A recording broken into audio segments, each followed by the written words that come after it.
Welcome everybody back to Learned Mortality Night 12. Last time on Learned Mortality, Lucy executed the perfect 5-point turn. What'll happen today? Someone remember where we parked. Don't worry, I got it. Pillar 4. After returning to Esotiller, Larry and Seiko, both of you have received an urgent call on your communicators. Millie and the others of the base have communicated that Elisar, Lucifer, and Professor Eso have all led the giant back towards the Good Doctor's factory. They did what?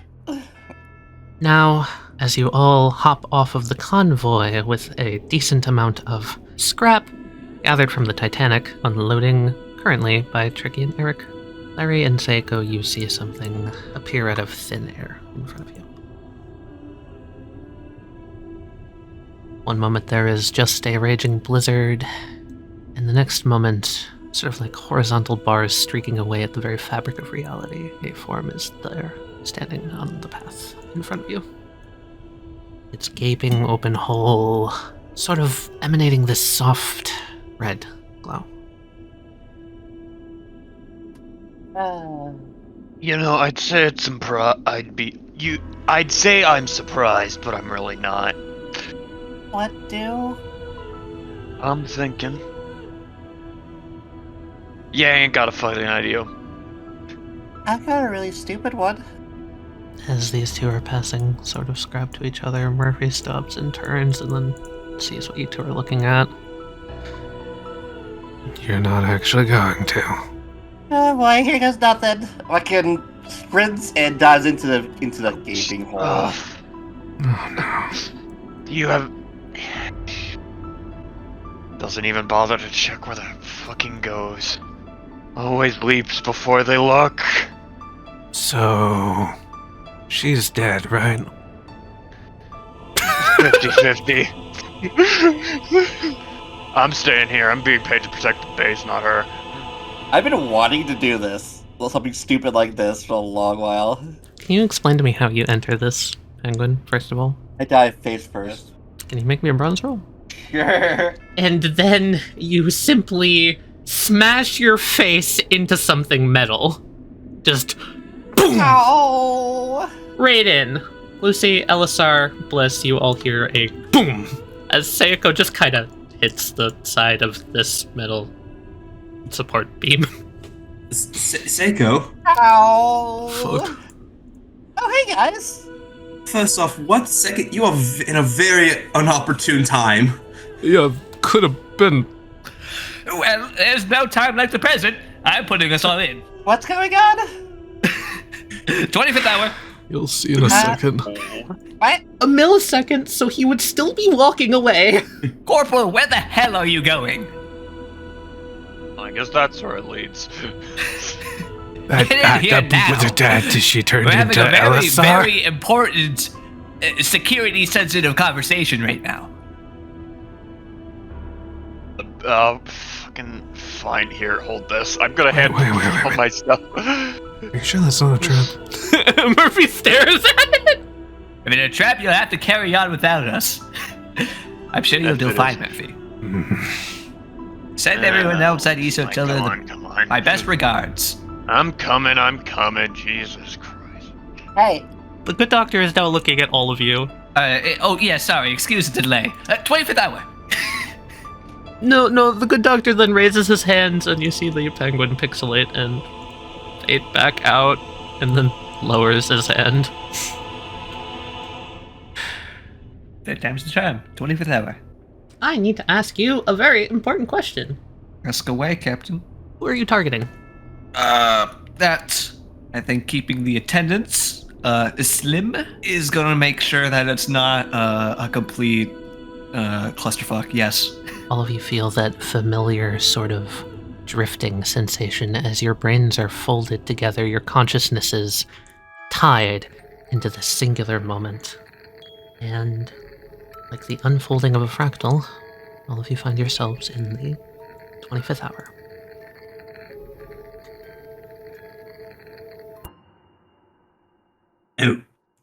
Oh, God, it's always weird.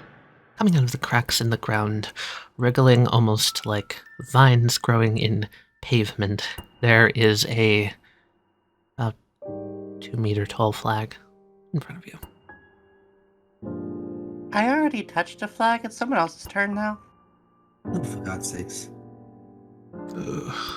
Well, Doctor, you there?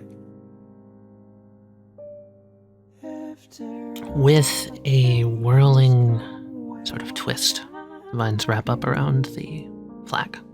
Sort of pulsing and throbbing, they make a form that builds up into head and shoulders, falls, comes back up into another arm, reaches out, falls once more, and then twirls around in itself, tugs, and splits. You'll see as the flag goes back down into the mass. And at 2 different ends of this pooling red, 2 forms stand up, slowly filling in with color. Both of them in a sort of crouched, hands on the floor position. Oh, That's her happiness. he's cute. Good doctor. And what you will most definitely immediately notice about Bliss is behind him, sort of folding out from beyond his back, are these long, sort of golden wings. The woman on the left pushes herself up, sort of just grabbing at her glasses and looks up around. Where are we? I Doctor, feel like that we have to answer that question every time you bring someone in here, Doc. I'll see you inside. Yep, you got this. Looks back at Pretty Lady. What you are experiencing right now is a fraction of a microsecond. Essentially, I have interwoven our collective consciousnesses together. Everything that you see around you is simply a vision. None of it is actually real. But just a space that our minds manifest. A collaborative area. An impressive effort that you've made, separating the consciousnesses. Anyways, where are my manners? Welcome to the 25th hour. It is nice to finally meet you, the ever enigmatic good doctors. Finally in the flesh. This figure would nod, and this figure would stand. I suppose it's good to meet you as well. My name is Dr. Camellia Tiller. I do believe this is the first time we are actually speaking. It is good to make all of your acquaintances, including whoever that was that went back there. I believe I've seen his face before, but I can't quite place it. pleasure. I'm Lucifer Una. This fine gentleman over here is Bliss Issa. Kind of like looks at the other one. The 2 blisses kind of meet eyes. Dr. Elisar Sapinski. We would like to have a chat inside the hut, if you wouldn't mind. From what I've gathered, time is of the essence. Let's make this quick. Yes, and how would you like for us to refer to you, my good sir? He kind of barely turns his head, just like looking his eyes back down to you. Kind of just glares. Just call me the good doctor to avoid confusion. Naturally. The good doctor looks around, kind of just like quickly holding his hand up to the sky, flexing it, kind of moving it quicker back down to his face, and then just goes, Why don't you bring him out here? I think it'll be quicker if we can all see something at the same time. Oh, I see. Very well. I shall request their presence. Excuse me, you two. Yeah. Our guest has requested that we join them outside for a minute. Yeah, right. So, what do you expect to accomplish with this? What is your end goal? Well, I am glad you are asking. I hope that through our discussion here, we can reach some sort of agreement on the best way to move forward. And probably figure out what we're going to do about, Yeah, we should, like, yeah, the big currently spire. big guys on our tail, and we kind of were hoping you would know something to do about that. The good doctor stares at Bliss and then at Lucy. I have absolutely no idea what to do about that. If you were looking for a solution from me, you're at the wrong place. Oh, I see. One possible work-in-progress solution, but it is not complete. Very well. Do you wish for us to lead it away then? If I may, Bliss, the chances are very high that they're not going to exactly stay on our side for long once they find out what we're doing, you know. Reasonably. All of that has been calculated for. We had enough time to finish our preparations. We had enough time. But with recent developments, I don't think leading it away will change anything. If you're all here, I think we should stand our ground. Hey, does that imply that that thing is not with you? I've seen it defend you. I think we should maybe explain this a little bit more clearly. Us and them, neither of us really are with anyone. It's not like... How do I put this? It was so much more clear when you were unified as one. But, take me and Bliss, for example. We don't share control over the same body, more so we have to... It just kind of looks down and, like, clutches at, like, her chest. We have to vie for it. It's kind of a matter of, like, the more powerful personality comes to the forefront of the time.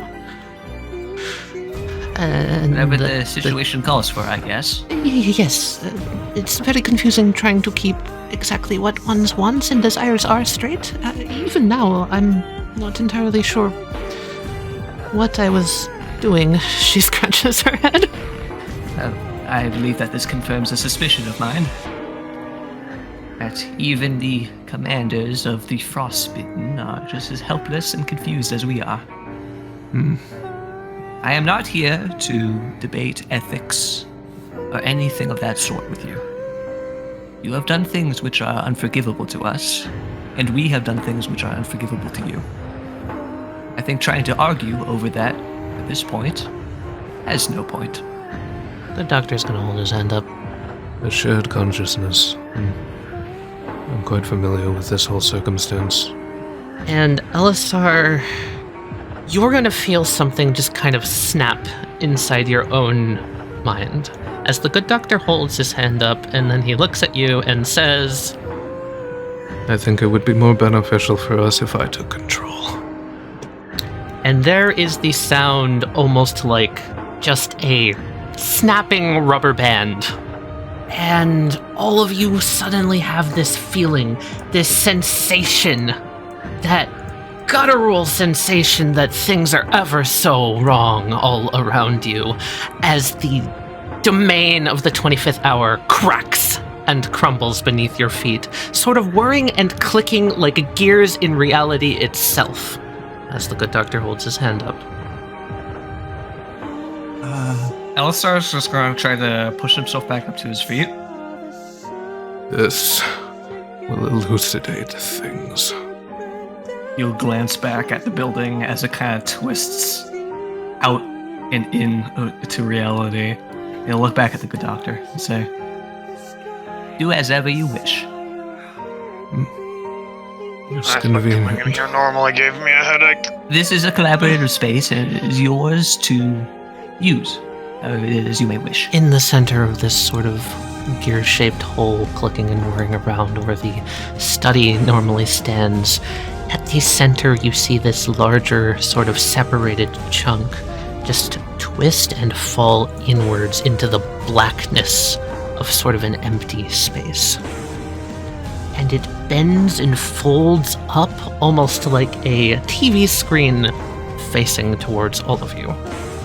Just this gaping, open, clicking abyss. What is going on?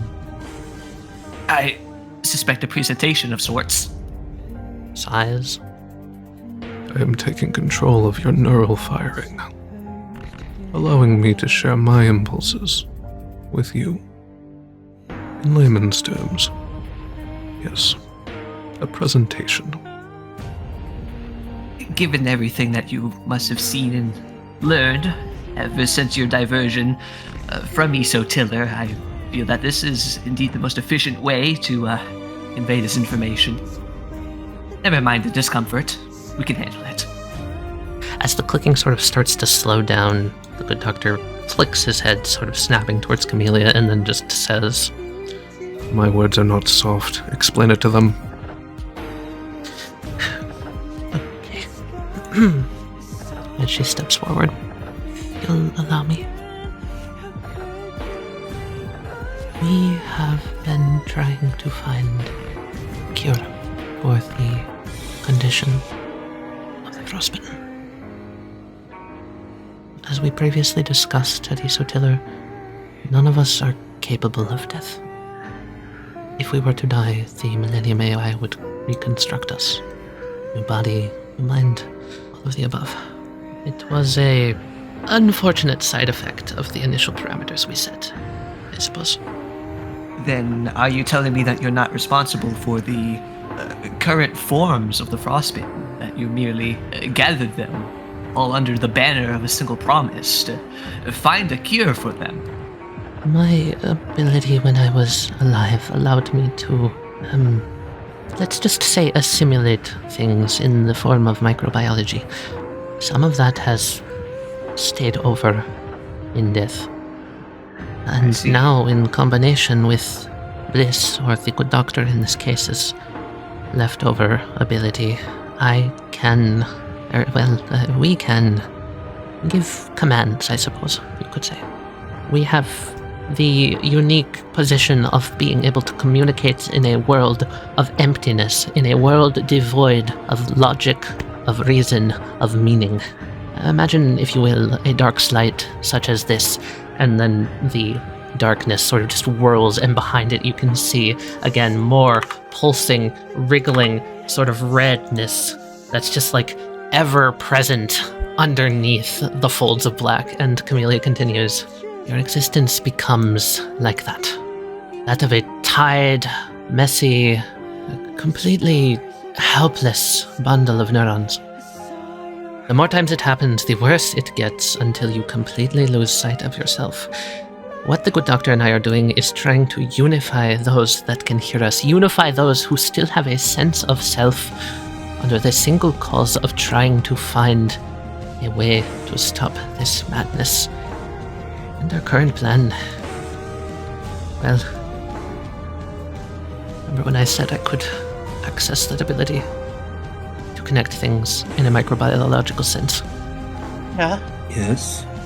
Our intent is to mutate the cells of the frostbitten, transform them, essentially inject a cancerous type growth, which would cause them to be unrecognizable to Millennium. Therefore, Millennium would stop bringing them back. They'd no longer be able to recognize them as people. Precisely. So you're trying to use a bioweapon against yourself. Yes. It's kind of It's funny, isn't it? fucked. It's fucked, but it might work. To remove the recognizable parts of your humanity, can you even define what that is? And she? Well, that was the hope. That we can find the difference before she can. Unfortunately, before our demise... and then Bliss just nods. We had one final realization. Kind of the epoch of all of this, you could say. The spurring moment that made us realize that we had made a critical error in judgment. It was something that I discovered, a new principle.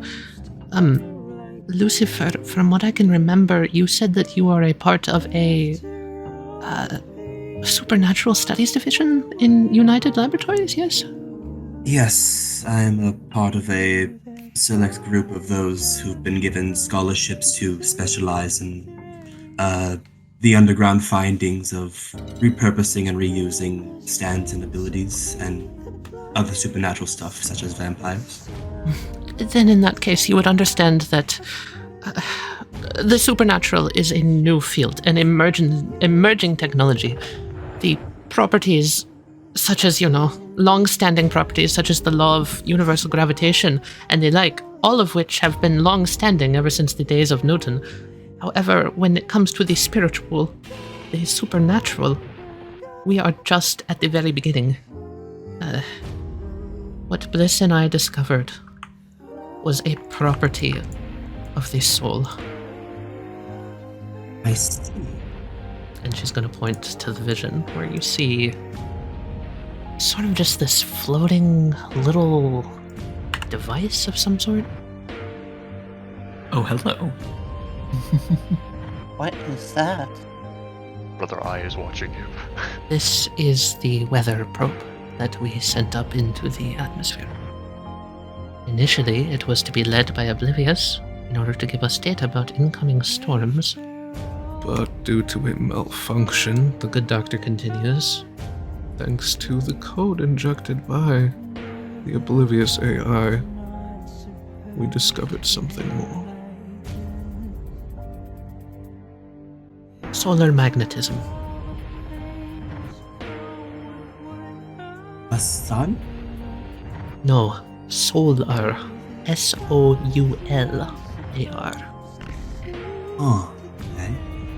All spirits, much akin to how every ounce of matter is gravitized to one another.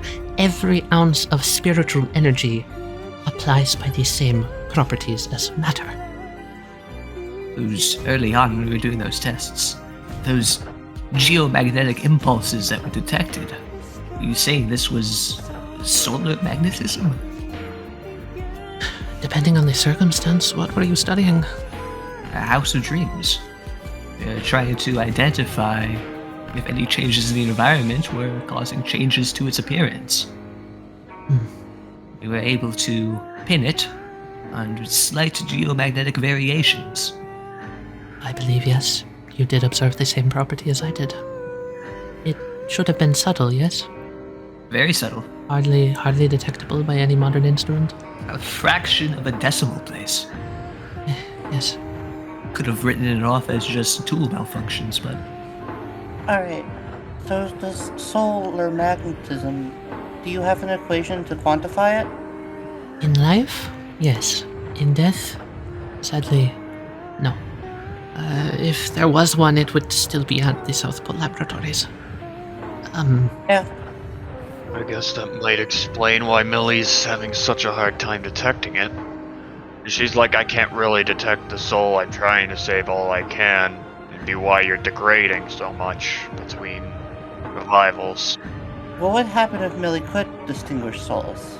I think she can to some degree, but just not If she nearly could precise distinguish enough. souls, I believe. And then the good doctor just flatly. She would have an emotional breakdown which would cause her to completely disable her ability, killing everyone. Then, is this not what you desire? For a while it was. You changed our opinions. Looks to Lucy. I mean, it could still be doable. What if we head there, find the equation, write an algorithm for Millie's programming, and inject that? Allow me to ask you something. Who is in control of the South Pole base currently? You mentioned a demon of the South. The devil of the South. Who has Oblivious in their control right now? That would be another frostbite. A defector? One that thinks that they can create better, more perfect life. The architect, you could say, of all of the icy creatures you've seen thus far. I myself work with metal, Camellia with flesh, and him with the soul. Alright. I see. Unless I'm mistaken, it sounds like they're standing between us and what we need to end this. So, correct me if I'm wrong, any of you, but might I suggest a united front? Us and your forces? A combined assault? This person that you're talking about, they are another unbitten, correct? Correct. An individual who has fallen victim to the same effects that we have. Indeed. Then they are a fragment of a person. Same as you. Same as our Dr. Iso here.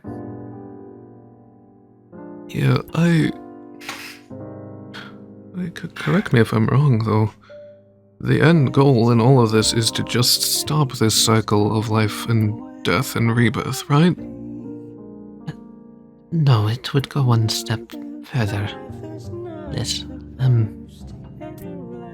The ultimate goal would be for there to be no unbitten left. At all. Myself, the good doctor, you, Mr. Sierpinski, the soldier, everyone.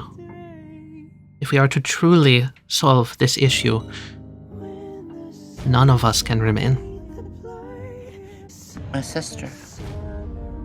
There is no guarantee that this is the only outcome. You said it yourself. The studies of the supernatural, of stands, and their ability to be ever-changing, ever-growing, morphing, transforming. Millennium has gained a stand through mechanisms that we do not quite yet understand. Lucifer, Yes. you are more familiar with this than I am, but cut me off if I am wrong here. A stand has the capacity to change. As an individual grows and learns, so can their stand.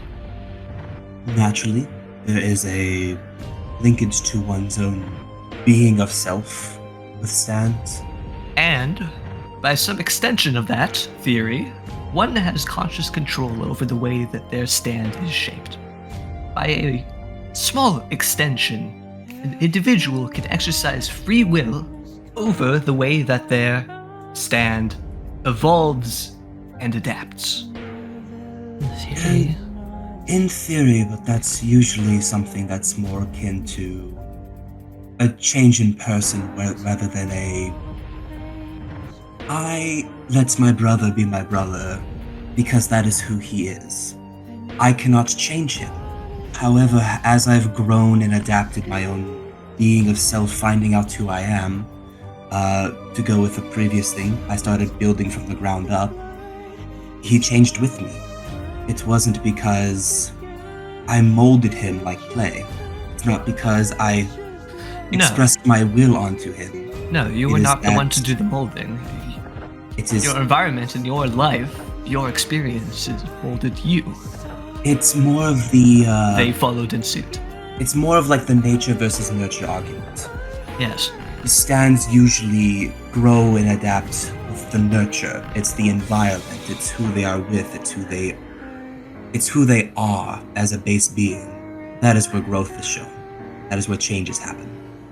Which means that the molding of the soul, the things that are happening with the good Dr. Camilla and the rest of the Frostbitten, Millie's not making the choice for this inherently, for the changes. She just wants to save people. She has a fundamental understanding about what saving people is. Exactly. And being hooked into a survival scenario such as this has not helped. It has placed preservation of life at a higher priority, no matter the changes an individual undergoes as a result of that. If we want a healthy learning environment for Millennium to perhaps correct this oversight in their ability, we need to end this war. We need to stop fighting each other and turn our attention to the south.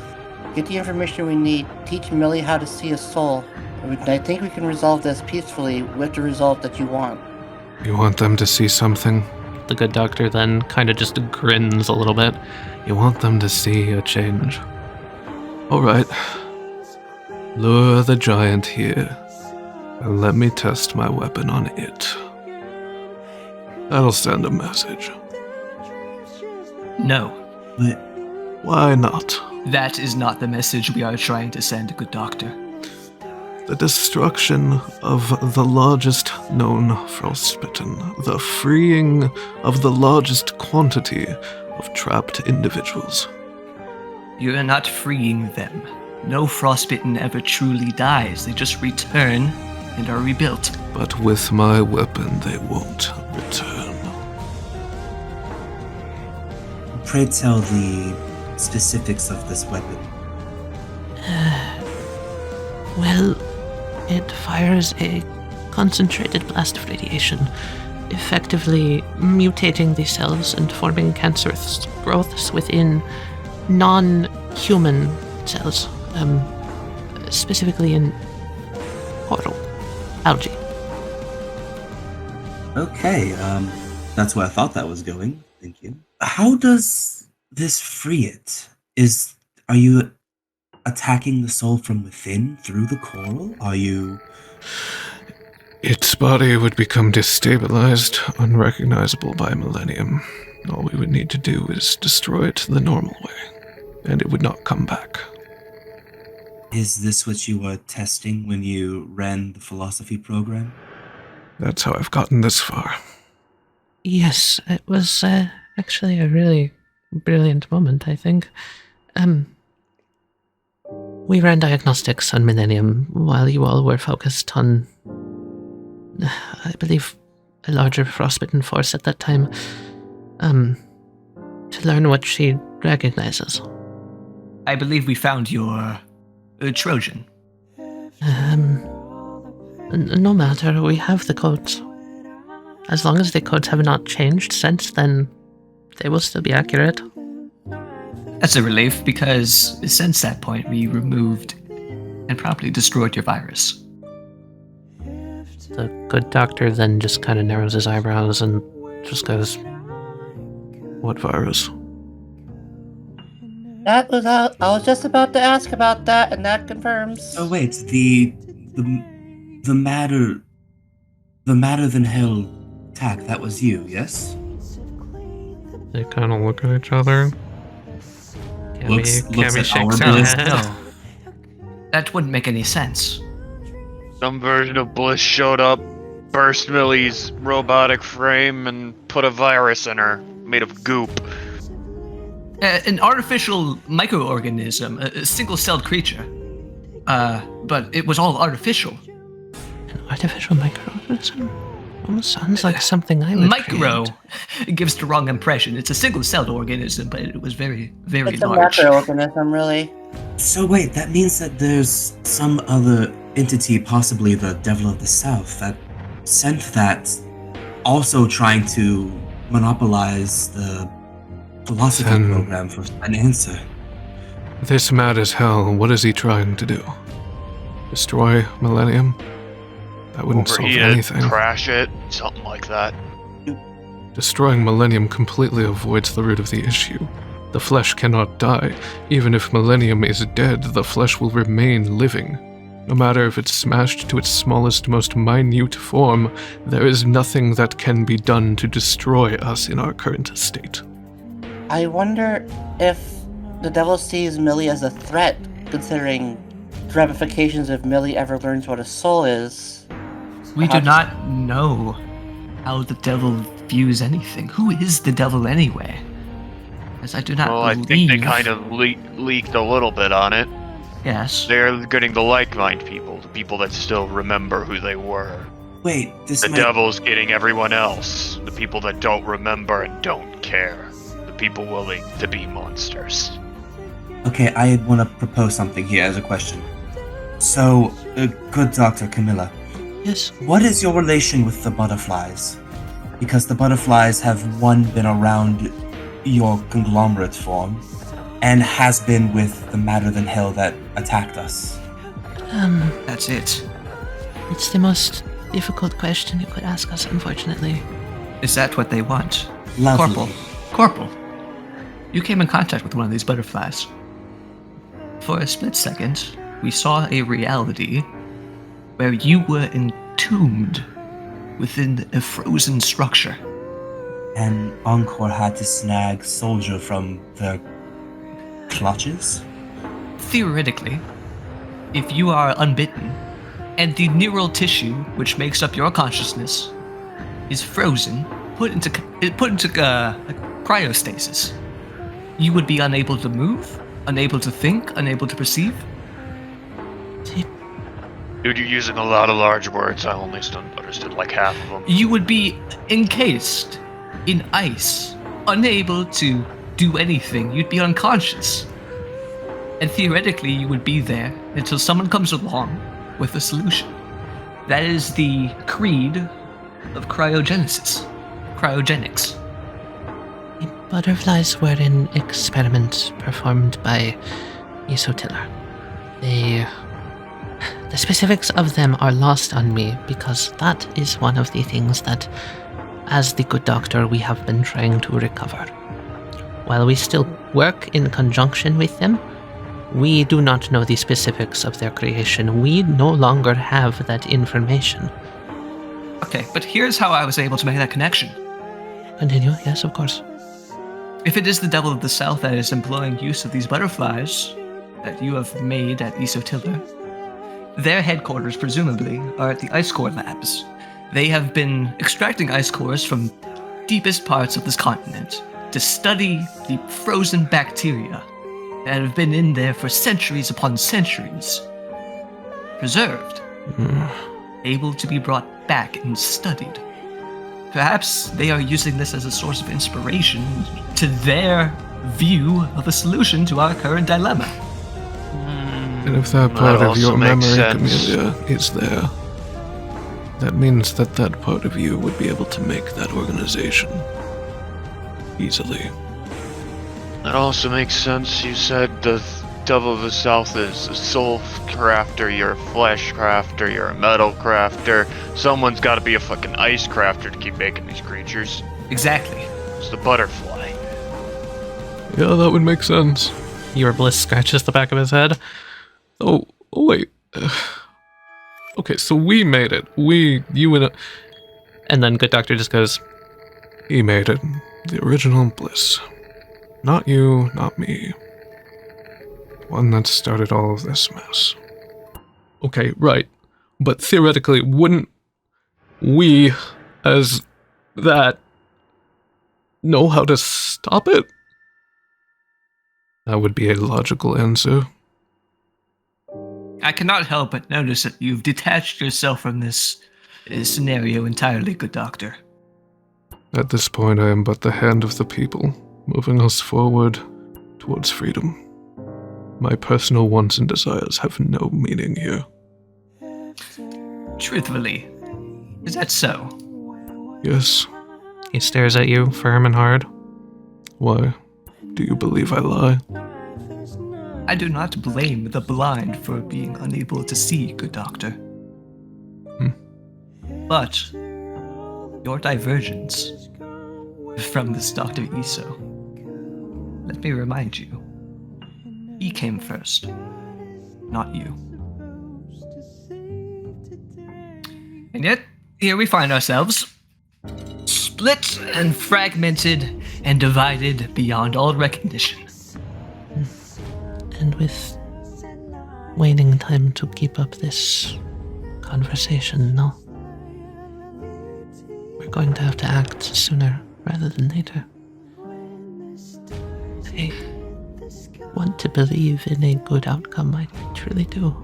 I think we can find something that everyone...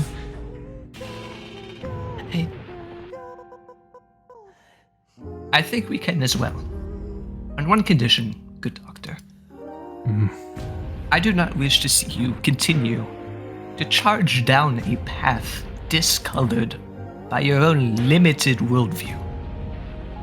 You have displayed that you are acutely aware of your current state. His eyes meet yours, a hard, firm stare, and Larry and Seiko, as Elisar is talking to the good doctor, Lucy too, you hear just this sort of like clicking behind you. Elisar, you're too engrossed in the conversation, but everyone else, see for a moment, just a very clear, sort of fuzzy, then clear again image just behind you. Snow sweeping the ground.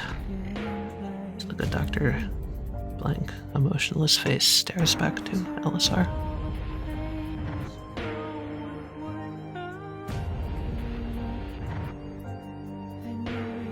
If the entirety of you is what Bliss has left behind is anger, I do not wish to see you continue to build vessels of hatred to try to fill them with your own being. There is no vessel large enough to contain the entirety if you are eternal. Elisar's going to turn over to our Bliss, our Dr. Yiso. Just kind of look at him and just ask, Remember what we've discussed earlier. Do you still want to try to follow through with this?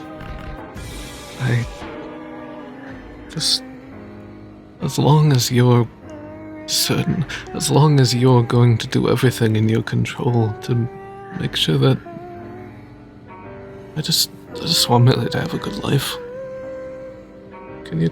And the only way out of this mess is unification. Can you all promise me that then? That you're gonna try? That's all I can really ask. You're damn right we are. When have we half-assed anything? Don't answer that question. If I want to put something onto the table, you have half-assed something by completely blasting your way into my factory and assuming I would work with you. I think that counts as half-assing. That's improvising. You were right, but that doesn't matter. We only assumed it would turn out this way under threat of the giant, to be frank. An effective bargaining chip. This looks like a normal person would be giving a look that would kill, but you sense the slightest hint of like a smirk. Unfortunately, good doctor, in war, the threat is an oft-used bargaining chip.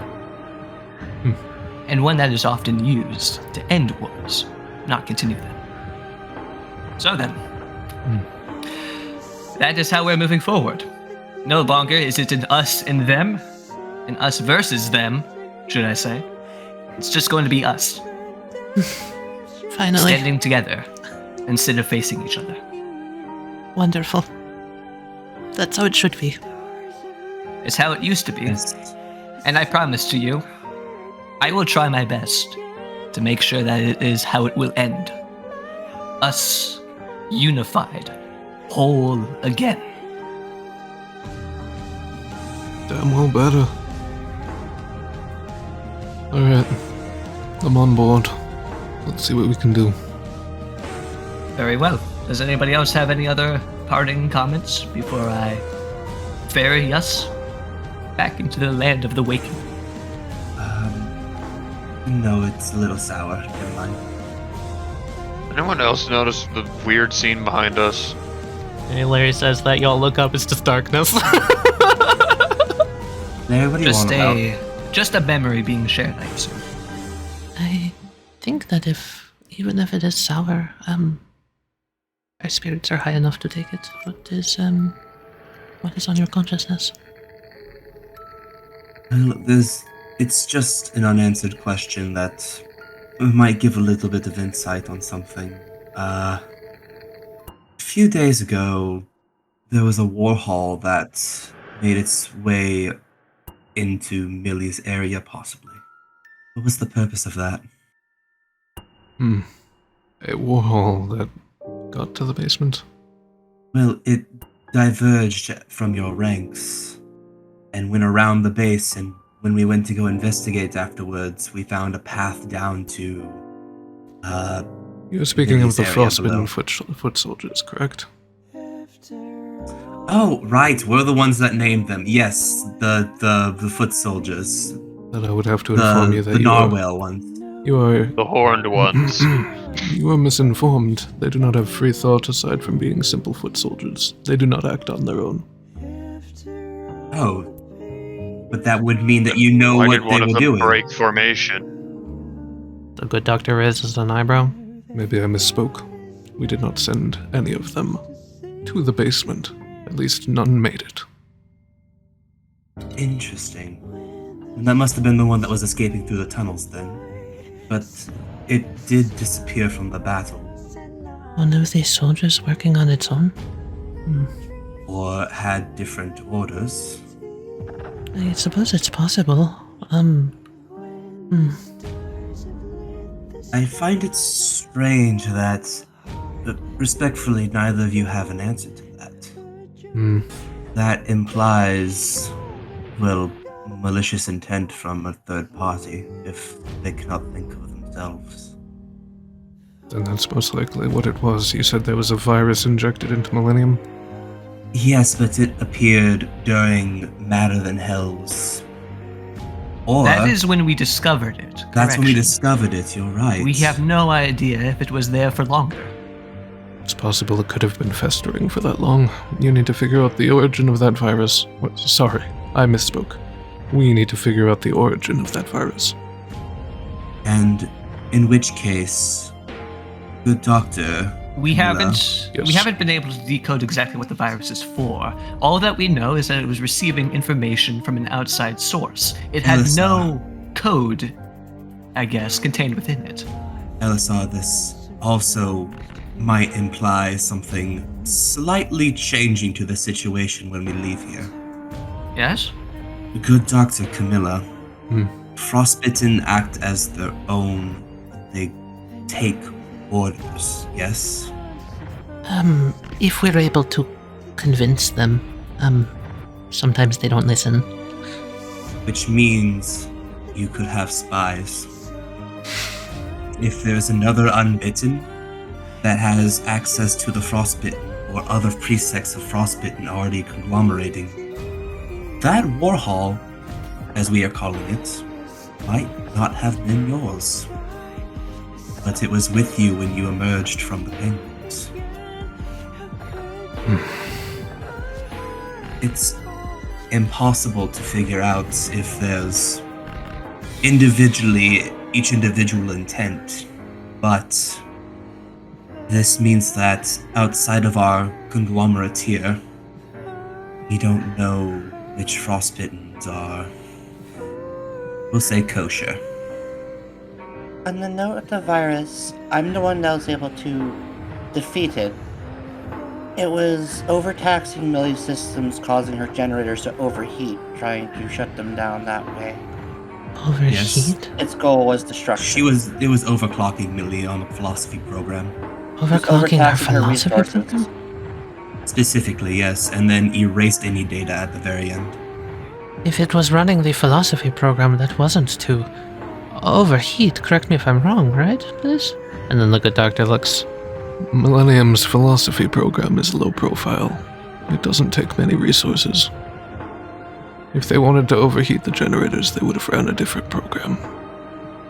Something they did in fact cause that. The generators were overheating to the point of damage. I only barely managed to prevent destruction. So that means Whatever they were looking for required an immense amount of processing power.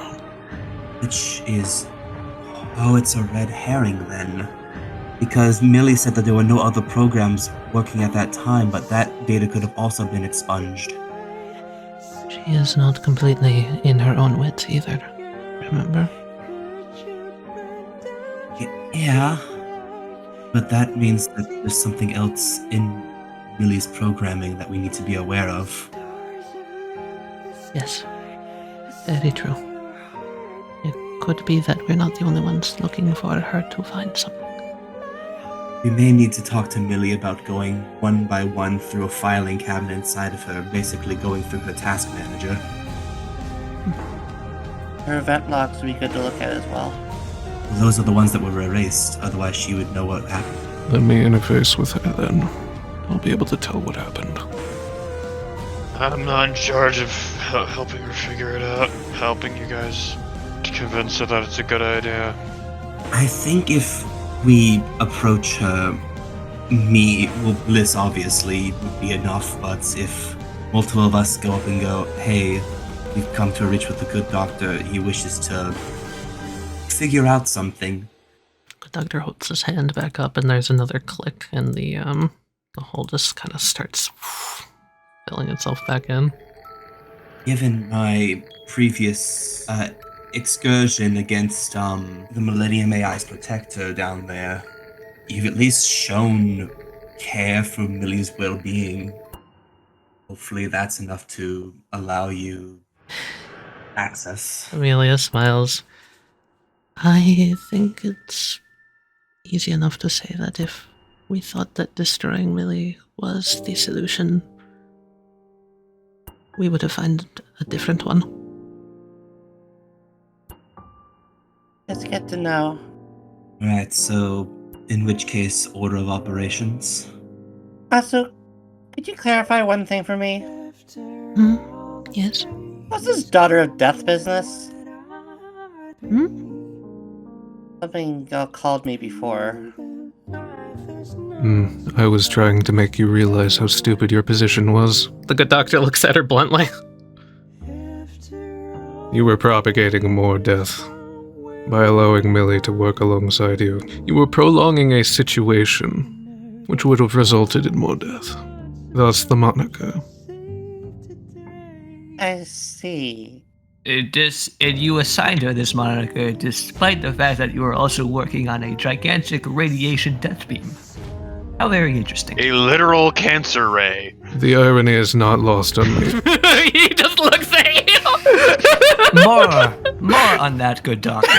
I'm tempted to call you Dr. Doom for that one.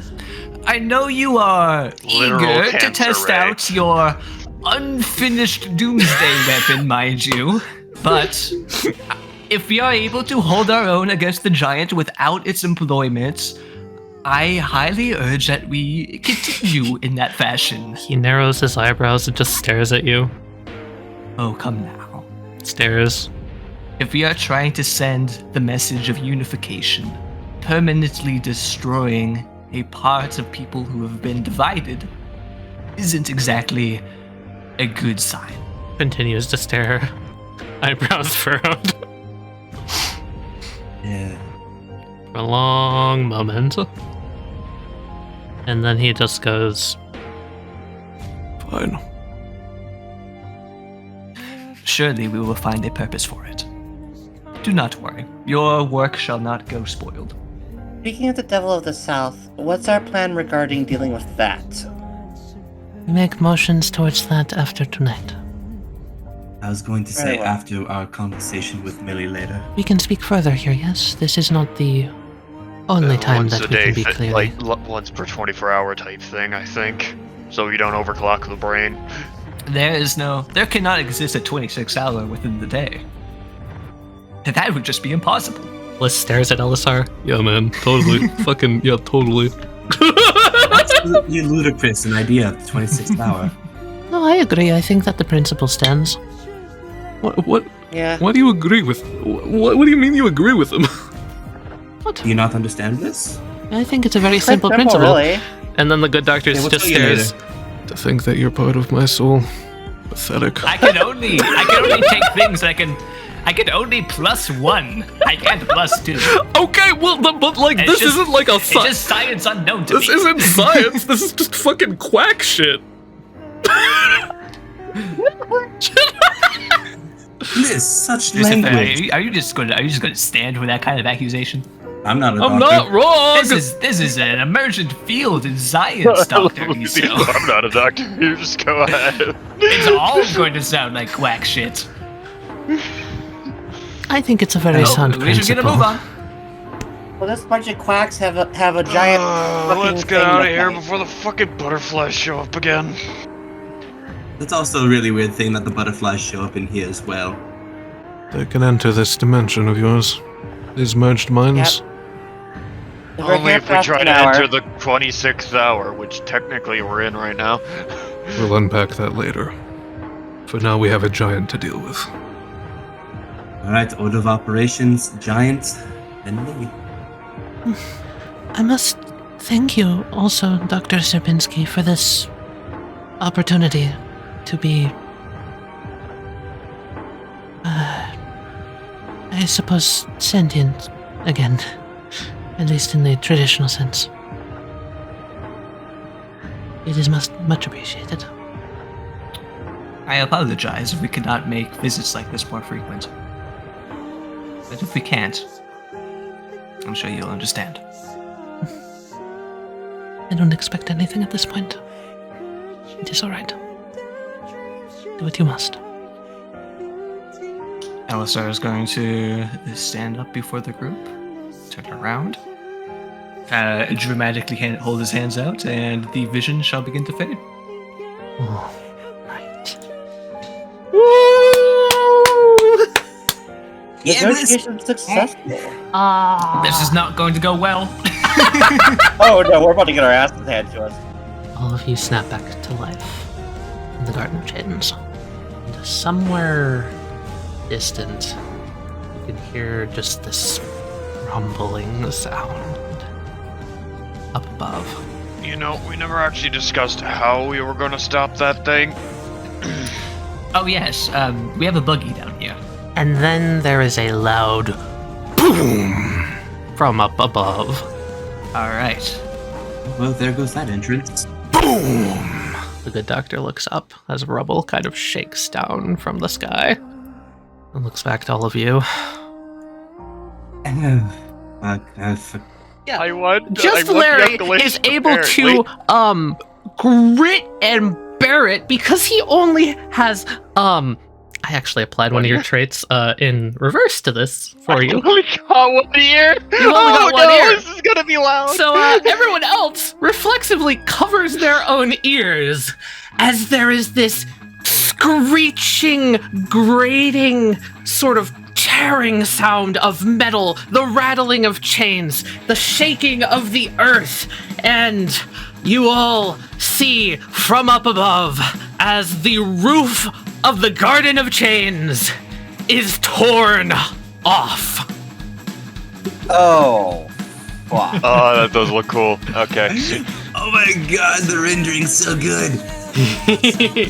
And you see, sort of just from up above, hands reaching down into the very room that you are all in.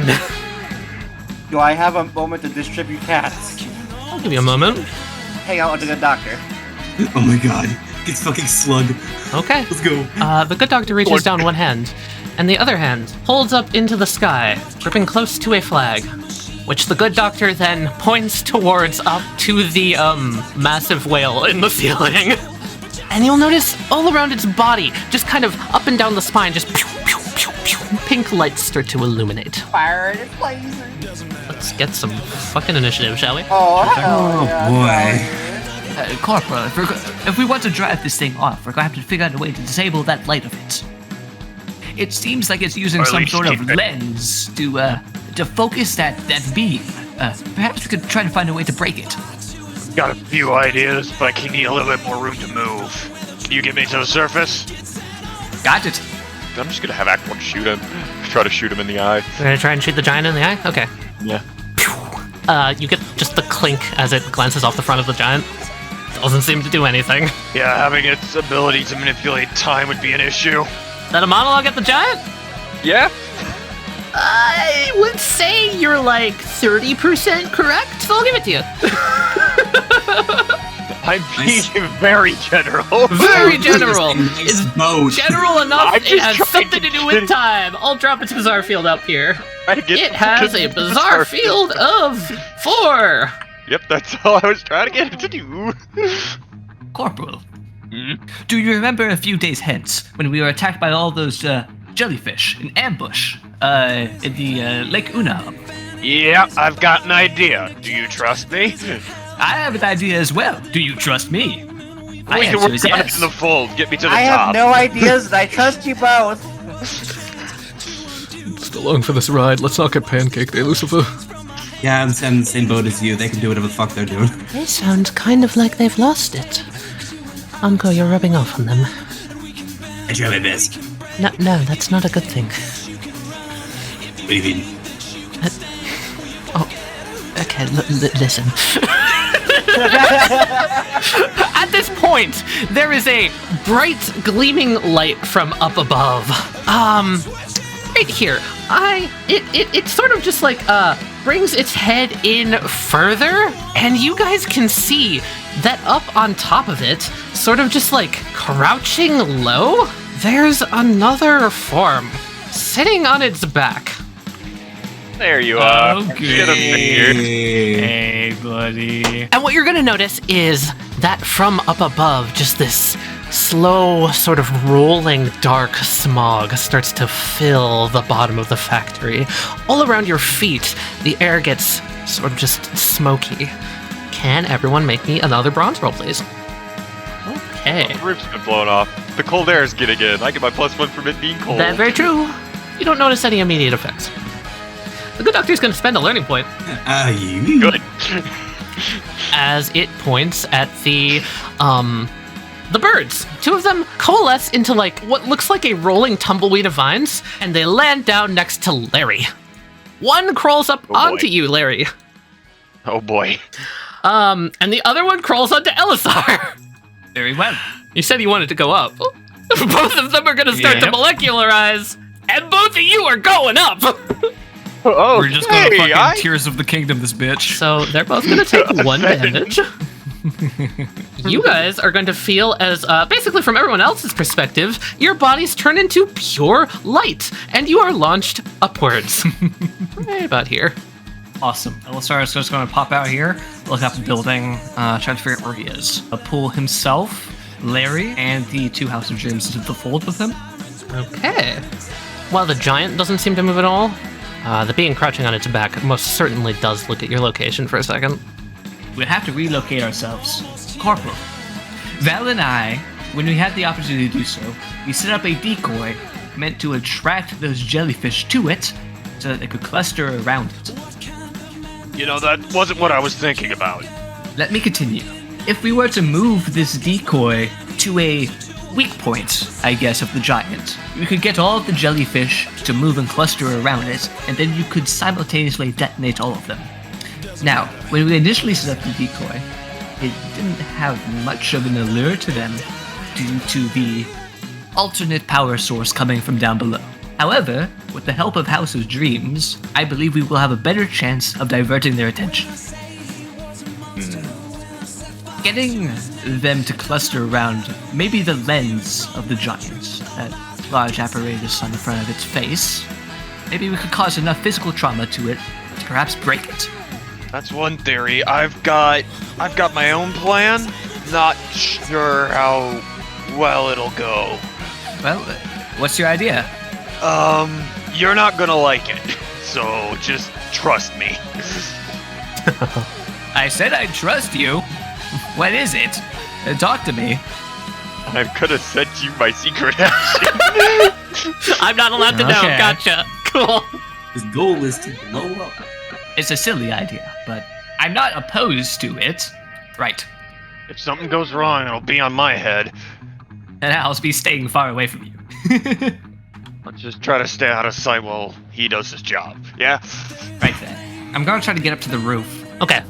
So, we were able to be taken up to your by House of Dreams. Uh-huh. Can I say, If you want House of Dreams to help you up onto the roof, make a correct monologue at it. okay, about its learning ability then. Whatever you want to.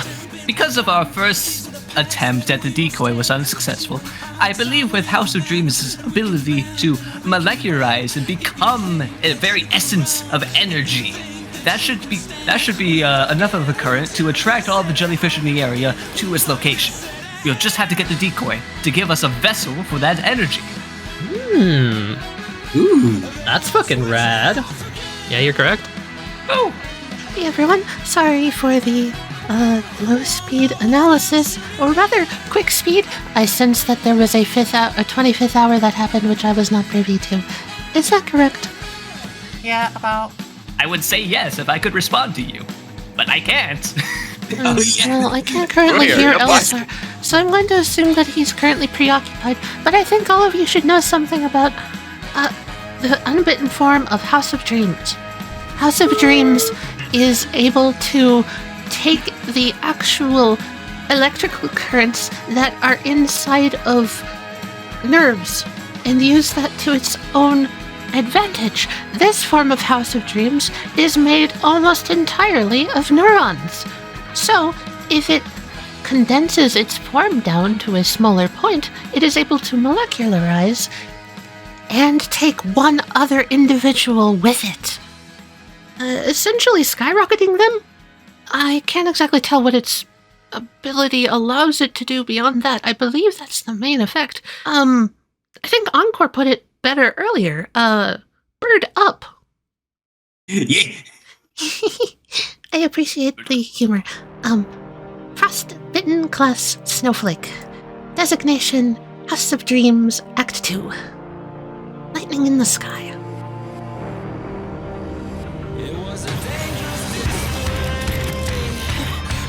Hey, yo. This is good. Yo, this is a banger, Tali. This episode's gonna be hype. All right, I'm gonna move us up to the roof, Captain. Sounds good, sir.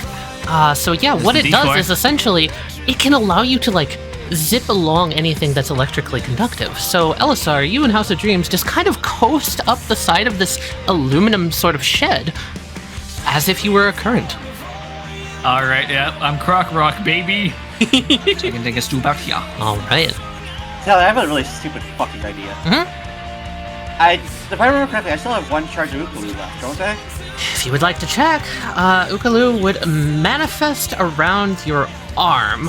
Hey, little buddy. I'm feeling stupid today. It looks up at you. Can you get me on its back?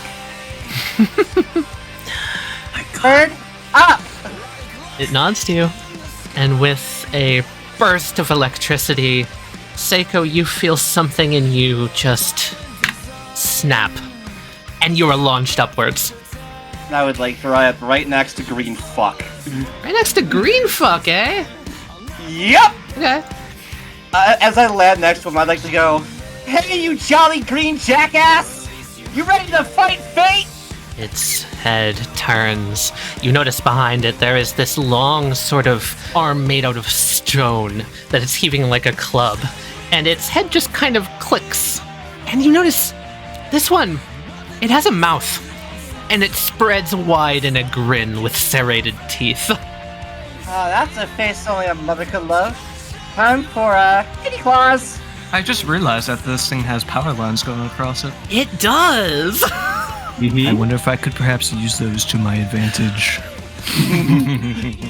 On its like long club-like arm, 3 runes are going to glow. Well, double or nothing. Seiko, you're going to clash with it, and the claws are going to scrape along, sort of just ripping and tearing down the stone. And it's almost like you're at a standstill, and then there is from its head a spark that lances off of one of the telephone poles that are stuck into the giant's bat and just strikes right through Rolling Gold with a lightning bolt.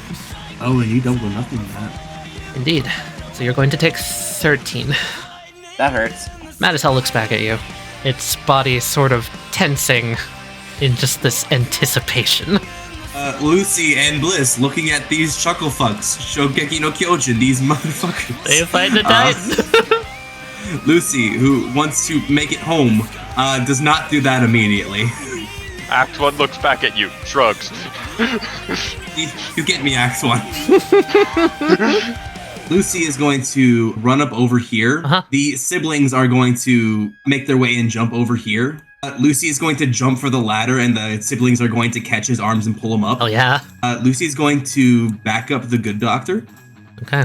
Very simply, just charge 2 spin with my turn.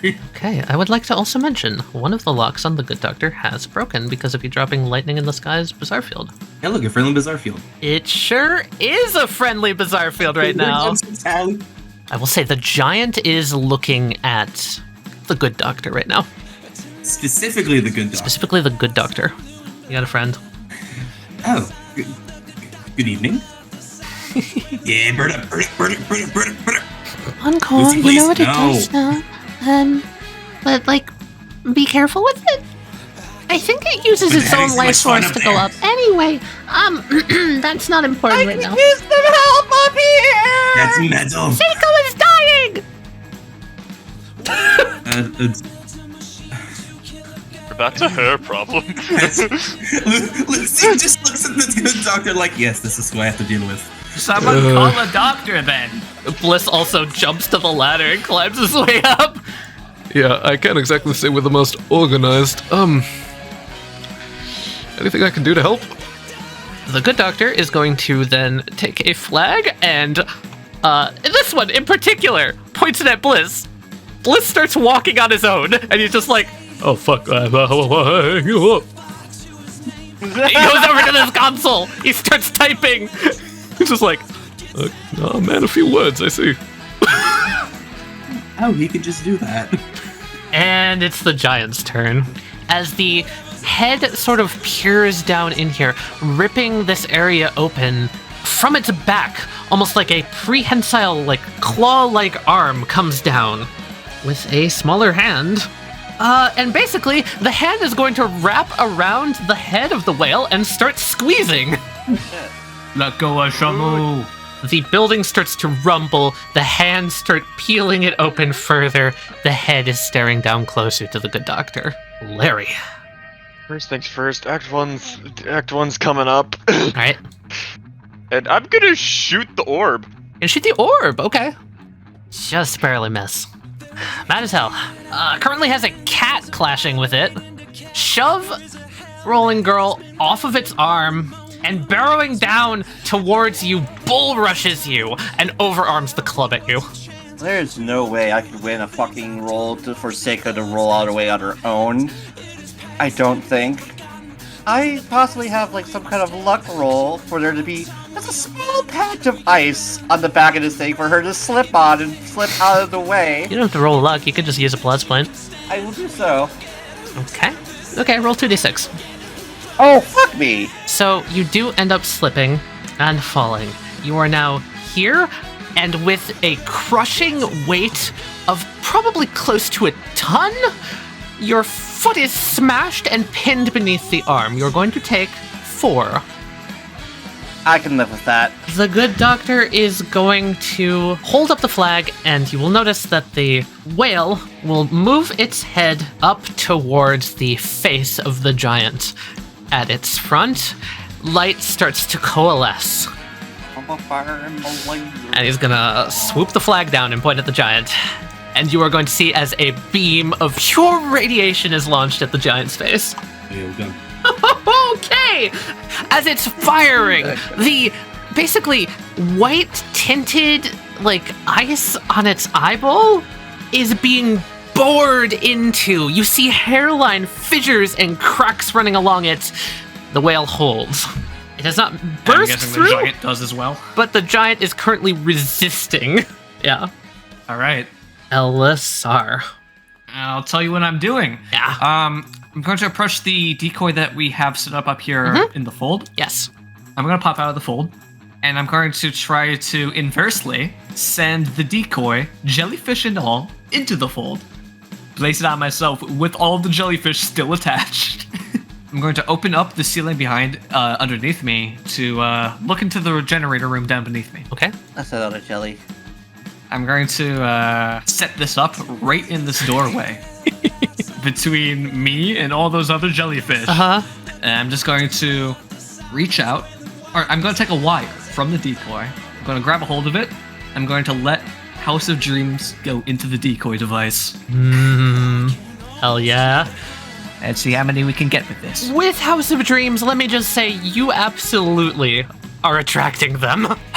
Okay. I'm going to be very, very still. Like slimy polyps, you see them start to merge and Good Lord. meld together, almost forming one super massive jellyfish that kind of just pulses in the center. Ah, yes. Giant bomb. we go. Very scary. God, I wish Val was here right now. She would be so proud of me. We finally got the decoy working. It almost brings a tear to my eye. You even notice drips coming in from the ceiling along the wires outside, all of them just kind of coalescing at the singular spot as errant sparks fly off of it. Larry, even your hair starts to get, like, magnetized towards the building. There's a lot of static electricity being built up in here. Oh, what's going on in there? House of Dreams Act 2. I salute you. I'm gonna pop the decoy back into the fold. Okay. Rolling Girl is going to pounce and try to sweep the legs. Okay, give me a power roll. At the same time, though, Seiko's going to take out one of her dice and start spinning it. As you're attempting to sweep at the legs, it just simply hops over the sweep. Larry, I could use some help up here! You're just one shocking motherfucker, aren't you? Frickin' lightning spewing bitch. And the monologue specifically is... That this thing can control lightning. Technically correct. Alright, I'll drop its bizarre field by 1. Yay, I did something useful. I'm probably gonna die, but I did something useful before I died. Hey, before you die, can you, like, see if, like, maybe it's trying to use, like, those wires as, like, its nervous system or something? Oh, that's good. Oh, fuck, that's a good point. Hey, Seiko, can you give me a brains roll? As you're laying here, head sort of throbbing from the numb, growing bruise on your cheek from where you landed on the ice at this thing, you look over at Mad as Hell and watch it jump over Rolling Girl. And behind Mad as Hell, you see something strange. Right about here, where this hole in the neck of the giant is, you see this, like, almost multicolored light glistening and glowing. Huh. I'm currently pinned down. Mm-hmm. I'm gonna try to pull my foot free, although I don't think it's going to work. Okay, you need a bronze roll for that. Yeah, that's a big heavy no. Hurry! Okay, Lucy's gonna move over here behind Bliss. Encore is going to move over here and grab both of these lights. All right, I need to get this up there. He's gonna start swinging around and around and around and around and around and around and around and around. He's gonna use his ability on the thing to make it unstoppable, and he's going to aim right for the knuckles over here to try and get it to let go of the whale's head. Fuck yeah. Cracks into the knuckles! You will see the hand drops the whale. I'm assuming that's gonna be our big linchpin in taking down this thing, so y'all have fun up there. I'm gonna hang out with Bliss and the doctor. I don't think Big Guy really wants it either. Naturally. To your left, Lucy, a door opens. Yeah! See an individual, jump in, let out a bark. The homie here. The homie. Alright. Well, if we're going to team up, we might as well. And Lucy is going to extend his arm for the dog to join him. Alright, it's gonna come up and it's just gonna kind of sniff your hand for a moment and then look at you. Alrighty. If it's going to be us, it might as well be us. You have my trust once again, good doctor. I would like to assimilate a majority of the dog. And I kind of want to do that symbiote thing that I mentioned to you before with, like, the dog kind of emerging from his arm. Yeah, sure. It's fucking awesome. Alright, Bliss. Hold on the fort. Go on. Me and me's got some ideas here, I think. Me, myself, and I. Me, myself, and Camilla. Hounds come on over here. What you're gonna notice is one is going to basically start climbing the chains, just like biting and clawing and climbing its way up until it's on this support structure about eye level with the hand. Then the giant. As it shakes off its hand from the attack from Encore, the hand is going to turn into a giant fist! And it comes rocketing back down towards Encore. And here comes a giant fist. Lucy is going to put his hands on the back of both of them. They both extend their hands to brace the impact. Encore giving the force outward, Numb stopping the force inward, and Lucy kind of helping out if he can. He's doing his best. He's doing his best. Encore's got a dog head on his shoulder. Don't worry about it. Just barely. The force of this one appendage is immeasurable, and it takes all three of you to even match it. But you do deflect it. Okay, as long as we're together, nothing can stop us. Who knows how long we're going to be together with this thing in here. You know, we could have gone up there and not had to deal with it, but you know... And let Bliss get smashed into a paste? No offense, Encore, but someone needs to stay down here. I got you, buddy. Looks over at Bliss, thumbs Thanks. Really helping. Honestly, appreciate you guys so much right now. Still typing away at the computer? up. We're riding the next Titan. You know what? Sure. I think you deserve that Sure, at this next point. time. Next time. Yes, next. God, there better not be a next time. That's what I'm hoping for. Larry! Larry time. Yeah, I'm gonna try to shoot the green bitch in the back of the head. You do manage to fling it in the back of the head for one. Is it just me? Or do these fucking mad as hell use more runes every single time that get a different color? My monologue is Act 1 used 1 rune at a time, Act 2 used 2 runes at a time, Act 3 is using 3 runes at a time. You're correct. Act 3 turns its head towards you. Me or my stand? I guess it would be your stand. I can't exactly see you in the fold, so yeah, it turns its head towards the stand. And essentially, in its left hand, it's holding a long trident, and you're going to see 3 runes glow around the trident. And it is going to, basically, a lightning bolt fires not at Act 3, but at the pillar of, like, ice and snow that it's, like, standing on. Ice, try to fall backward into the ice before it hits and teleport. As Act 1 falls back into the ice, you notice just there is a barrier in between you and the ice. You try and go back into it, the entire, like, structure is just coated in this thin layer of electricity. You're gonna take 11.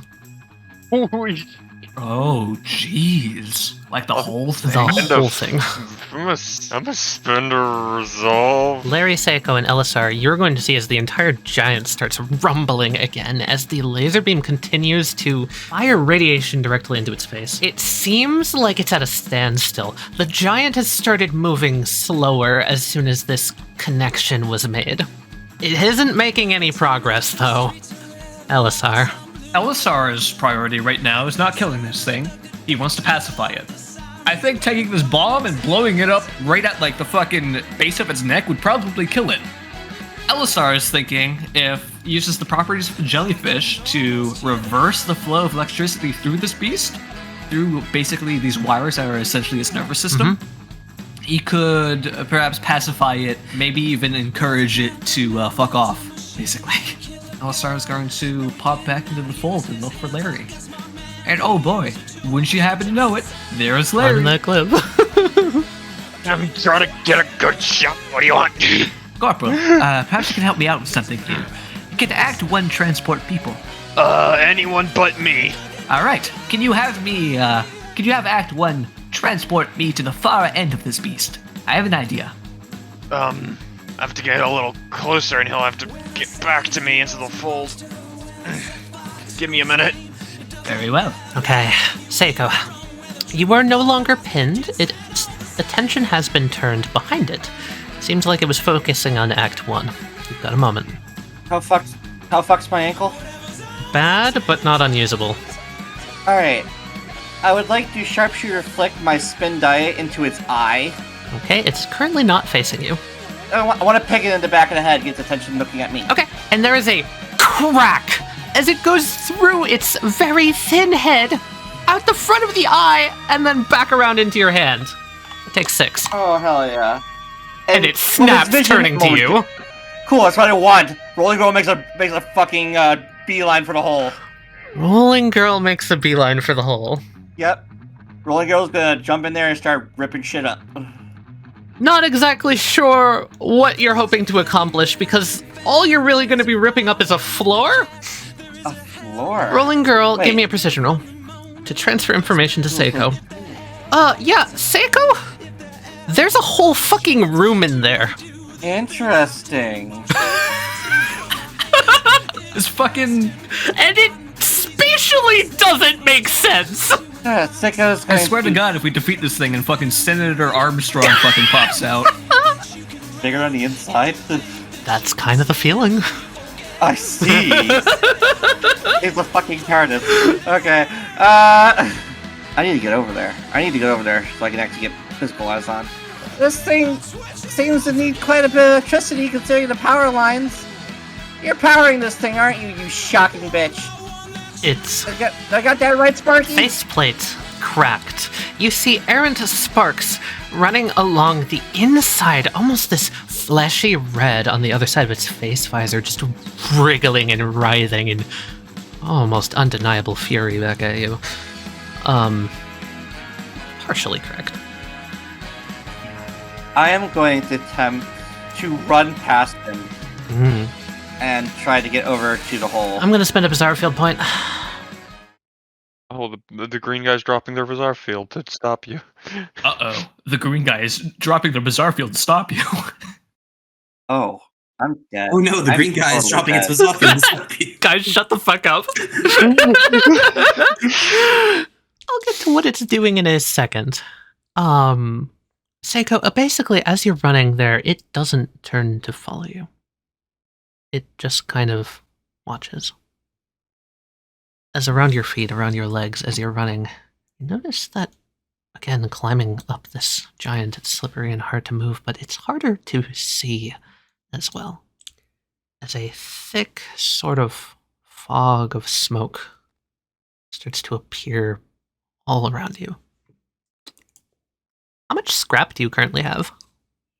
Oh, you. Oh, that's great. On my person? Mm-hmm. 11. 11? All around you, the air is going to ignite with electricity.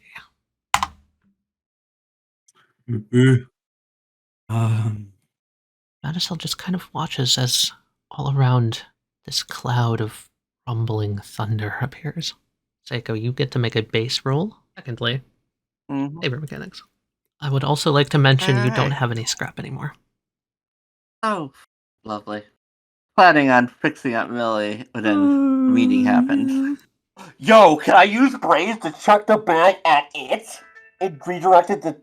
If the scrap's the target, can I... Oh. Let you use brains to do that. That's smart. I like that. I'm gonna have Act 1 punch his fist through the quote-unquote barrier as best he can so that his hand will pop through the ice up here, grabbing Psycho by the leg and yanking her through. Okay, so my precision is a +5. Okay. Did I impose double or nothing to make those ones implode? Yeah, but I'd have to completely reroll. Yeah. Survival. You just die. It's die if you or lose. win. Honestly, most Seiko fucking play in the world. Badass, do it. Do it. Do it. Let's do it. The whale is going to spend a bizarre field point. Yeah. As at this moment, it is going to amplify its own beam, throwing the giant off and making Madishell stumble. Add a Thank you, Shamu. +5 onto that as well from the whale. Actually, wait. That'd only be... I've got one more bizarre field I can amplify with, which... honestly, probably the coolest, most badass thing that could possibly be done right here. Follow Me Down is going to spend its last bizarre field point. Yes. As a bolt of lightning just kind of comes through the ground. One individual with a burn on its back. It looks to you. It dives forward. And it shoves you towards the hole. Makes it an escalation, technically. Follow me down. Those are the words that were used to describe this individual. Nothing more particularly striking out to you, just that it looks at you the most determination and unbidden as ever shown. As it shoves you back.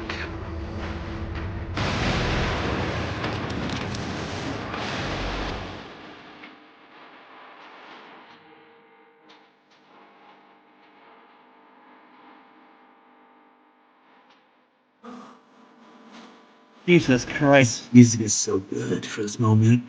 Alright. No pressure. No pressure at all. Am I adding else to this roll, or is it just... Same roll with the anything else +5 we from do? Follow Me Down. Cool. Windows are imploding. Roll those 2 ones, Tali. It's 28. so Tali. The plan was to throw my bag at it to redirect the blast. Yeah! The blast is gonna connect directly with it. Follow me down. Scrapes at the ground. Follow me down's ability as you hear Millie go, "It's using its ability. It can create direct holes into the ground. It's gonna send that thing back down to where Lucy is if it can."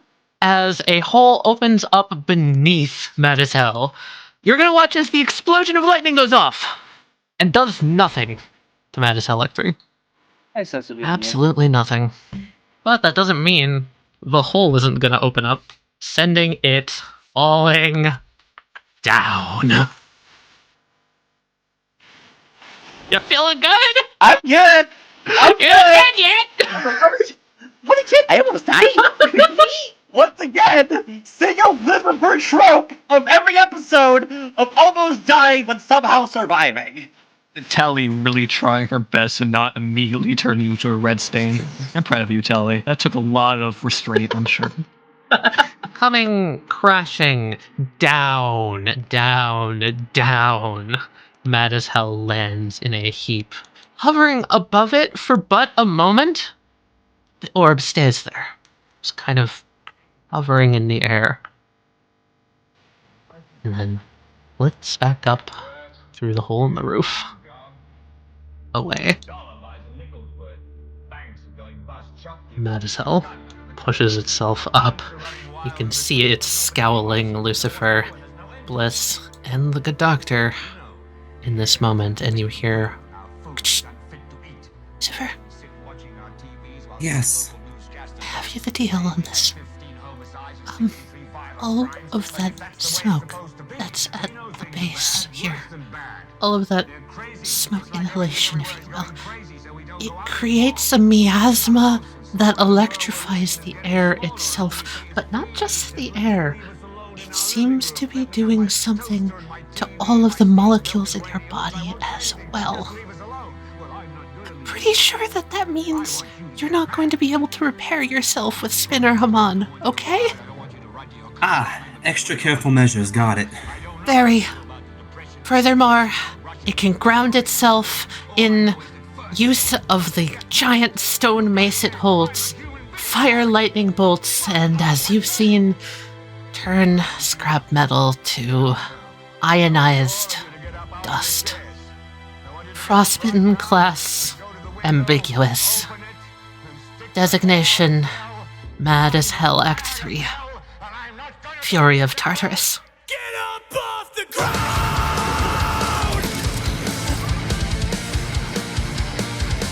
Save yourself! Why did this arch just keep getting better? Here we go again, gamers.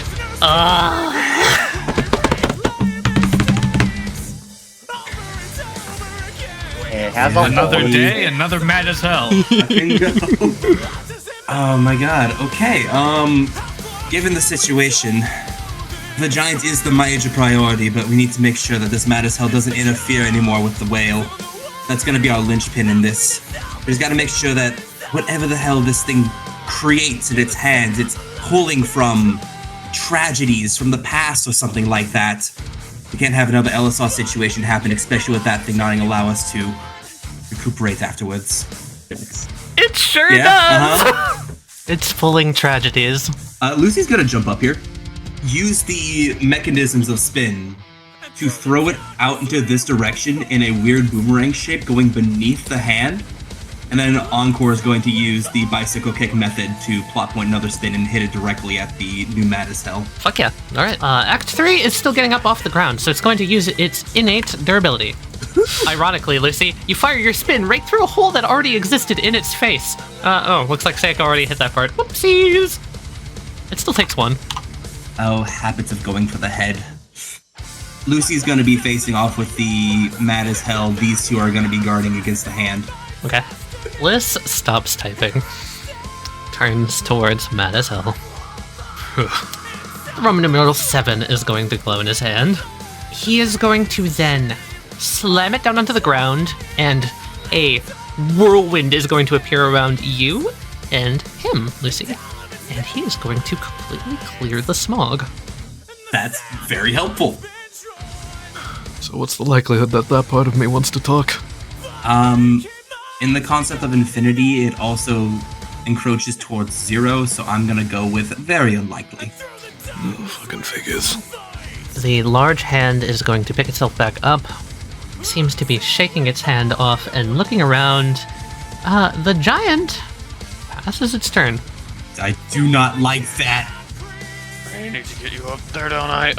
You know what? I've got a better idea to get you up there. I hand you the Yes. bird. The bird. I'll figure something out. Yo, I'll keep the big guy busy for now, alright? Godspeed, Corporal. Drop me out of the fold. You've got it. I'm gonna try to shoot, like, just to the side of his eye with my shotgun. Gotcha. You're going to actually be aiming down because his head is currently in the factory, so go for it. You shoot it. It seems like there's just this as you shatter part of the eye, and almost like a pane of glass. Part of its eye just kind of falls into its head. It seems like it's hollow, almost. Weird. I was gonna say it was some weird amalgamation of. Hang on, I'm popping bunch out of the of fold so we can talk. souls. That is peculiar, isn't it? I was gonna guess it was some weird amalgamation of souls, you know, since that's what the good doctor implied, but that's my monologue. It's a combination of souls. Well, it's made out of ice. Made out of several different souls, or people, or fragments, or unbidden, or whatever. Could be souls as power, right? It's made out of a combination of souls. Is your monologue? Yes. You're correct. Alright. But I wasn't imagining it would be, you know, whatever's going on there. I'll also mention that you guys would see Seiko disappear inside of it. Like, hop off this pillar and fall down onto the snow, but instead it just teleports onto, like, its head. Okay. Because it just goes through the ice there and pops up off onto the head. Yeah, you can do that. Mad as Hell Act 3.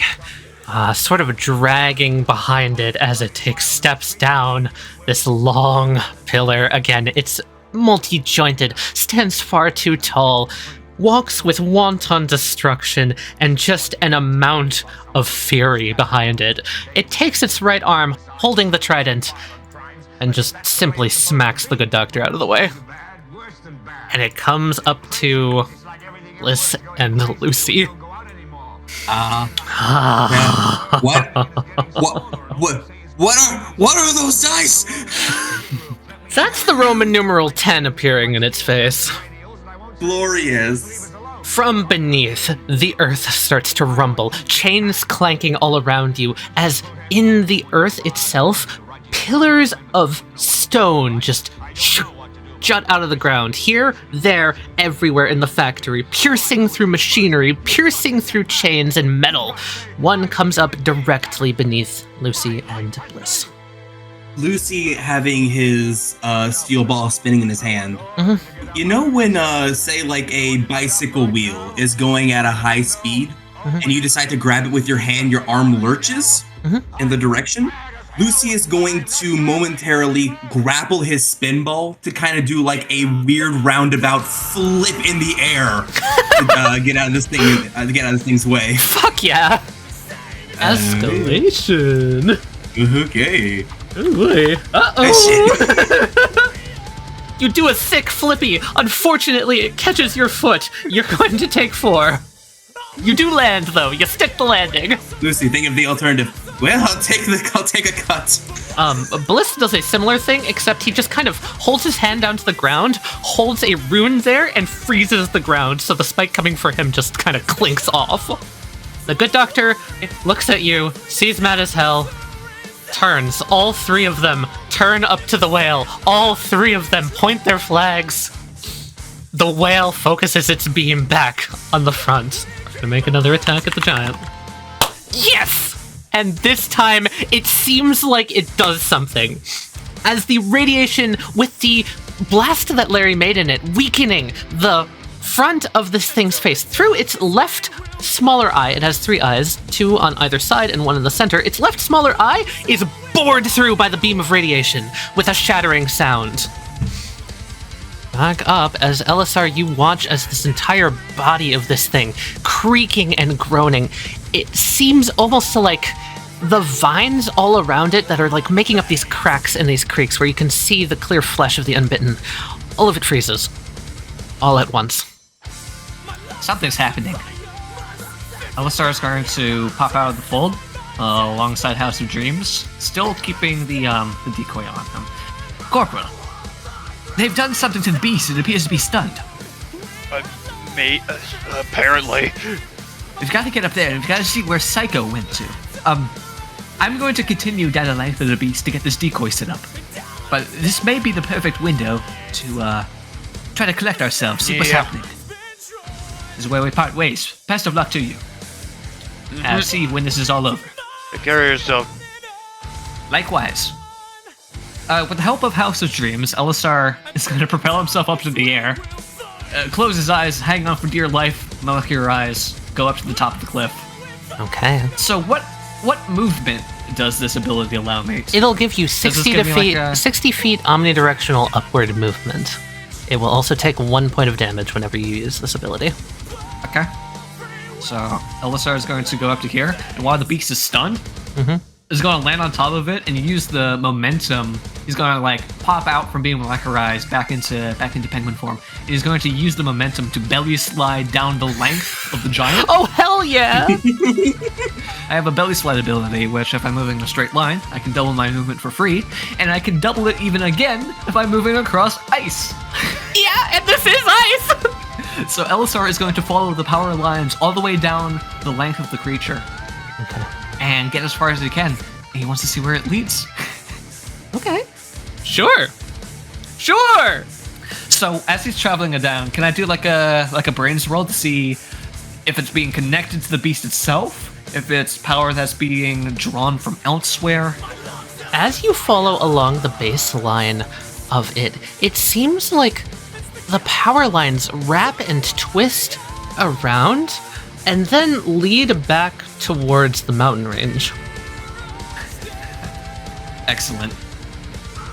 Back towards the mountain range, just disappearing beyond the mountains. Yep. Can you give me a brains roll? Okay. At the very tail end of the beast, you start to see, I'm going to put you on a map. You are still on the creature, but you do see something in front of you. A massive mountain. A massive mountain which the power lines are going up. You're here. And you can see them going all the way up to what looks like the top of a mountain. What? Oh my god. So big. That's what power we get, huh? Everybody's out of work, or scared of losing their job. Dollar buys a nickel. Well, I know what I'm doing. Going bust. I'm dashing. Keep a gun. Penguin dashes. There's nobody anywhere. Okay, I will let you get to here at the end of your turn. We know. Okay. Because you went an incalculable distance, technically this is close, and that brains roll was for you to recognize the name of this mountain. Bliss told you the name earlier. Here, I'm going to show you on the map. This fight is so involved. Oh my lord, I love There's this. so much going on. God, This- where is it drawing this electricity from? This is a large-scale battle. So- I love it. It has to be something on the mountain. Taking you back to the maps. What you notice is, Elisar, you have come along the back of the monster, which seems to wrap you all the way around back this way towards Mount Evans. Mount Evans. Oh, okay. And I'm gonna reveal something. Just there's something over here. The mother jelly. Metroid Elisar, Prime. you are currently roughly here. I think I'll just end my turn there. Okay. I'll contemplate what I'm doing. Seiko, I have a brilliant idea. you dive in a flash of bright light. Act 3 is behind you. And suddenly, Okay. your feet touch down. Glistening, glittering lights just sort of dance all about, all around you. You find yourself almost blown away by the scenery. What the flying? Huh? Oh. Is that I'm sorry, is that a fucking car? Am I good? Huh? A long extended pathway of glistening, glittering ice. In a chasmic head cavity, you see in front of you basically a wrought-in sort of metallic entity chained to the very essence of this place. Sitting beneath it, almost reclining with its legs crossed, is something else. Groovy. Milady. Oh, hey! You. Rolling girl, have you been getting into catnip again? Wow. Okay. What in the... Seiko's just gonna start walking forward, just kind of... What in the world? The thing sitting down underneath this is going to roll initiative. Oh, lovely. I was not expecting to stumble into Top Hat Guy's disco palace. It's really fucking cool. I'm just like, what in the fuck? It's essentially an love that open makes- chasm with an ice bridge in the center and two tendrils coming down That from is the ceiling. Technicolor. The other thing is, Connecting to, you can see on the other side its eyes, See. the backside of its eyes. I see. Yeah. Okay, so You're in its head. dimensional space. This is the control center, basically. I probably would have detected one of my rolling golds had popped, so I'm going to give myself a rolling gold. Sounds There's one good. available now. Which means I need to destroy that. I don't know how to proceed now. I want to see how things develop. I want it to move first so I can get an idea of what's going on here. Fair enough. So I'm going to pass my turn. I'm just going to enter a state of readiness. What you will see in front of you is merely that its eyeball, for lack of a better term, it's closer to the visor of a camera, the lens, just kind of shudders, flicks, and then focuses in on you. That's all that it does. Lucy! I'm still flabbergasted from that before. Totally fair! Next to Bliss, Lucy is going to go and try and shatter one of the legs. Sounds good. Go for the kneecaps. Exactly, you get it. Okay. It is going to attempt to move the club in front of its leg. It is far too heavy for it to do so, though, as the kneecap is shattered. Take 6.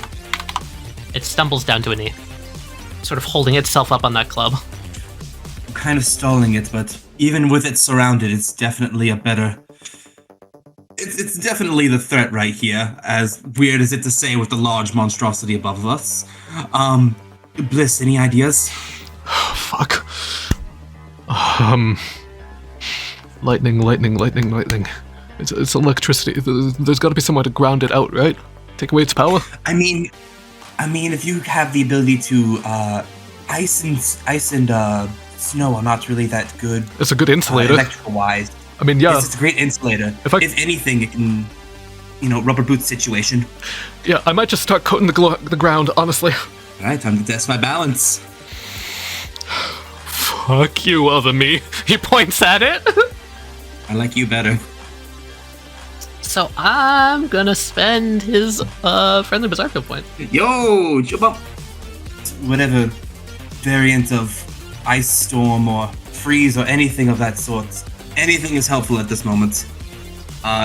Given that the other ones were low pressure, electricity, fire, his are specifically things like ice storms or specifically freezing. Technically correct. That's the best kind of correct. Technically correct. As Bliss is gonna hold up his finger, he's just gonna be like, Not actually. as he starts to draw a Roman numeral 7 into the ground. You see, Chill Bump has the ability to make high categories of winds. We just happen to be in the Antarctic. I have to write the specific rune, and sometimes the bastard doesn't want to work with me. For whatever reason, I can't write whatever rune I want, you know? Like a normal person, like a person with a stand would. Because, fuck Yes, me, am I there's an right? RNG element. Yeah. But... As ice starts to spread beneath his fingertips. one of them's a cold wind. Numeral 7. as the entire catwalk starts to freeze over. Shouldn't be able to electrocute us anymore, thanks to my chill bump. I want you to get mad. Hypnotized by a spreading viral syndrome, sitting silent in a cyber prison. Eyes got spinning spirals in them. Yeah, Bliss. My dude! Power. Speed. It's a little bastard of a stand. I knew he was either the ice one or the wind one. So yeah, that's going to spread, and I'm going to give him a little bit of a roll, because as he does Roman numeral 7, it gets procedurally stronger the better rolls he gets. Yay, whoa! And Roman numeral 7 just so happens to be a freezing area of ice, and that would be blah. Mad as hell rolls its innate durability, as it finds itself frozen to the ground. Larry! Okay, to me, this is really stupid. The eye that is broken, does it look like there's like a corridor behind it at all? Yeah, it's kind of like an empty darkness on the other side. There's a slight bit of About like how big light is that glowing eye? in there. It's about the size of like a full house window. Okay, I've got a really dumb idea. I'm not sure my character's fit enough for this. My character's fit enough. I'm not sure how You're far climbing I a mountain can right now. I think you can do it. Can I leap that far is a good question. You can definitely try. I'm gonna use my action to dash because I'm gonna have to. In fact, you're gonna see a dog jump over and help you up. Thank you. Act 1. See where that goes. I'm gonna send Act 1 in through the window. All right. You would end up in the top right up here. Definitely really far away. Should technically be out of range, but for some reason isn't unsummoning. You're definitely out of range. Just out of range, actually. And you come up behind Seiko. Larry? That's...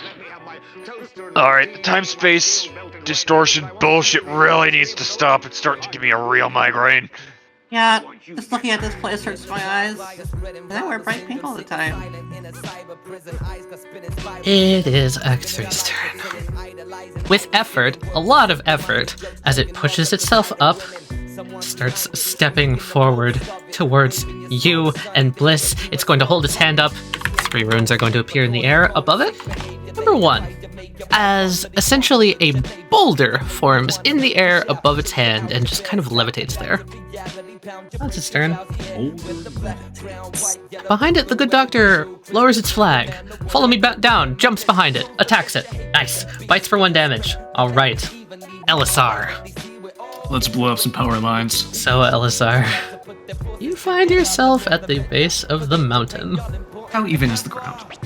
It's sloping upwards. Going to use visions and afterthoughts. Identify instabilities in the snow covering the mountain. Give me a precision roll. A big enough explosion would, in theory, cause quite the avalanche. Yeah.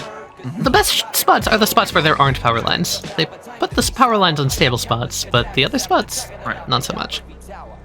Well, I'm going to go over to where I see all these loose rocks Of course. and uneven ground. Can I plus point that Val and I constructed a self-destruct trigger on the decoy? Yes. Yes, you can. Hell yeah. So I can just press a button and I can start running. Yeah, that's a very plot point There we thing. go. That's something me and the demolitions lady would do. Oh, yeah, they definitely would. Something the demolitions lady would do without you noticing. Oh, Like, what in you the find a world? note on the side. It's just like, oh, Elisar, I left a bomb button for you. Don't press it. Oh, so that's what the red button with a bomb icon on it did. Good to know. Hopefully it'll give me a little bit of time. Oh no, that's 30 seconds. I'm running.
spins around like a centrifuge, and then...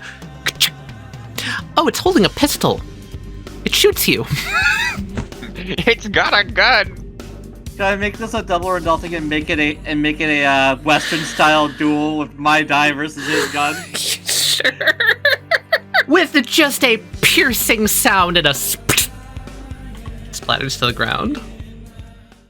I catch the die as it returns and I blow it off. Like, I bomb it some more. And kind of this pulsing, sort of writhing goop on the ground. You've triggered a villainous action. well, of course I did. Bye, Psycho. The villainous action is Psycho. called Metamorphosis. Just sort of bubbling and pulsing. These licks of light and sort of balls of tar suddenly start to multiply. All on the ground, pulsing and throbbing, almost like the entities, each of them individually, are alive with some sort of energy. And you notice as they snap together, bending, twisting, you hear a sound almost like the cracking of a bone. Oh no! Oh, I know that sound you're talking. Oh god! And from the mess of sort of just ambiguous shapes, you can see a bright white light on the inside. Oh, they're turning into Millie. Oh no! You do not get to do that. Fuck you, little virus thing. That is its turn. Can I pull out my cat again? Rip and tear Give me a power roll. with extreme prejudice. You start to rip and tear into it, tearing off gashes and bits, revealing bright white, long, tube-like sort of supports on the inside of the tar. It seems like it's forming bone structure. Takes 9. Cool. I'm gonna use my bonus to charge some more of this. Barry, pop the shit out of this thing! Encore, embracing the dog pile, grapples this thing's legs and just suplexes it into the ground here. Fuck yeah. Hey, mad as hell. Follow me down. As you suplex it back overwards, cracking the ice of its head, and you see how it's got like a trident head, basically getting those spines stuck in between the grates on the fucking catwalk. It takes 6. I'm gonna charge a spin and spend a resolve. Yes! Lucy, seeing this thing now perfectly embedded into the ground before him, goes, "Oh, well, this just seems unfair for you."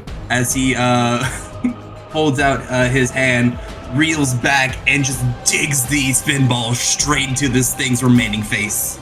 Awesome! As you dig the spin ball into its face, the last little bits of light eke out. Its scowl, its furious face, never faltering once as it struggles to the last moment of control to try and fight back. Eventually just melting into nothing. That's one major enemy taken care of, finally. Oh my god. Oh, okay. Oh, Bliss, fuck. Yeah, my friend, Yeah. you are a wonderful person. Please don't let anybody take anything else from you. I am so sick of those things. Look, about that, It has been 3 of those within like 4 days. correct me if I'm wrong, but it's coming back, isn't it? Isn't that how this works? Technically speaking, I believe you would have to hit it with the whale to permanently kill it. Something like that. Yes? Am I understanding correctly? True. It would probably be nice to find a That's source. what Grumpy Me said. Okay, we don't gotta worry about this right now. Yeah, I think my friends are having too much fun up there. I think I should go help them out. Yes? Something bad is happening. Something really, really, really bad. Anyone else who can hear me? One of the frostbitten shares the same visual signature as me. And it's present inside of the giant's head. Seiko's currently trying to destroy it, but at the current rate, I don't believe she's going to make it in time. Why is she inside the giant? Larry is too! Inside the giant! It looks like the virus copied more than that stupid What are all protocol. of you doing inside the giant? He puts his Okay, hand on the that's phone. what That's we what want. she's explaining. It's trying to. I'm betting the fucking soul guy's trying to steal Millie's soul so he can just steal her fucking stand or some bullshit like that. Because the virus is trying to turn into Millie. Oh my god. You know what? Sure. Why not? Let's encore Merry fucking Christmas. Yeah! As, Lucy's gonna encore and return with inside Lucy.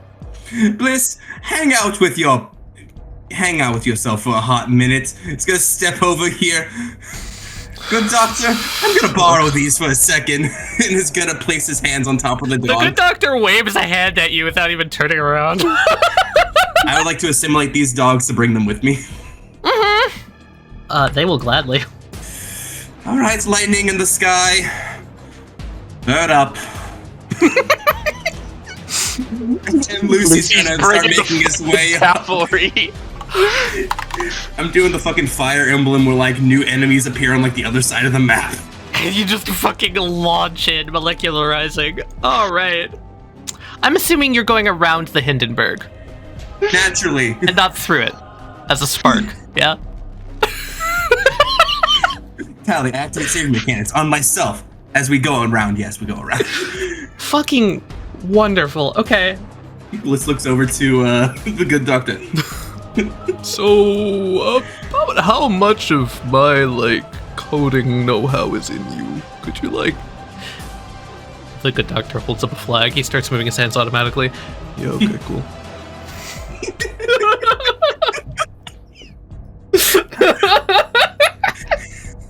This is the buddy cop movie I didn't know I needed. Bliss and Camellia in the background, like a soft voice being like, "You got this."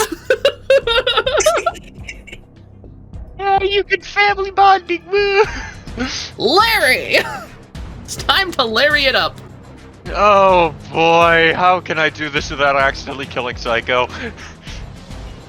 Psycho, do you trust me? Always. Cool, unsummon your cat. You're gonna see Act 1 is going to pop its hand down, and I'm gonna pull Psycho through and pull her back here. Back yeah? right next to Larry. Act 1 is going to teleport all the way up to next to the Hindenburg and yoink it fully into the room. Okay, where do you want to put the Hindenburg? Oh no. Immediately grab it, shove it back into some thing so it is now coming straight down from the top above these two. Cha. Okay. And going down. Going down. I don't know if I need to spend a resolve to do both of those things. No.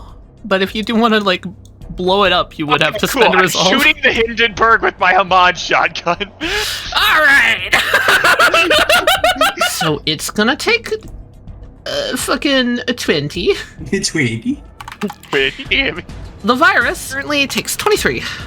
And the Hindenburg detonates. Lucy, this is the first thing you see upon entering. Alright, I'm here. Where's the... Lucy just the fucking lighting from the fire, and he's just got like the most mellow face, just staring out into. Oh my god! I left you guys alone for 25 minutes. I'm going to spend a bizarre field point to negate 10 damage on the thing. Well, I'm assuming that they have that covered. I'm gonna see where these power lines lead. Why aren't there cables connected to something out here?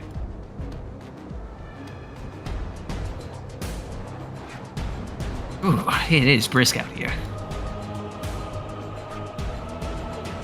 As you're coming up to the top of the mountain, Elisar, I'm going to need you to make a bronze roll. Okay. You are fine, but you notice now that things have calmed down just a little bit, the blizzard up here is as bad as it's ever been before. This is reminding me of that one time that we ran into those jellyfish down within the tunnel. I don't know why. Just does. I enter the fold. Fair enough. Before continuing. Alright, it's going to be a tough track upwards. You are climbing essentially a slope that has been covered over by an avalanche, but you are able to make it with full Do you know manipulation. what I have on me? Hmm? I have rope and climbing sticks on me. I have climbing Fuck yeah. So he's just going to get out like I guess like the climbing gear. He'll be getting up there one way or another. You're gonna hear Millie come over the communicator before you enter the fold, and she would say, "Hello, sir. Hello, Millie.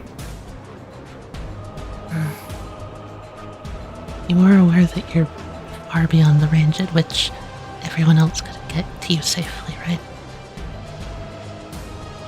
I could double back if need be.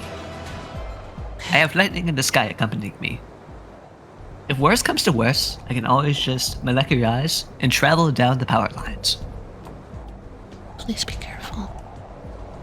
I will try my best, Millie. How are things back at base? Much calmer. I'm glad there hasn't been any sort of simultaneous attack. Has everybody returned with the scrap?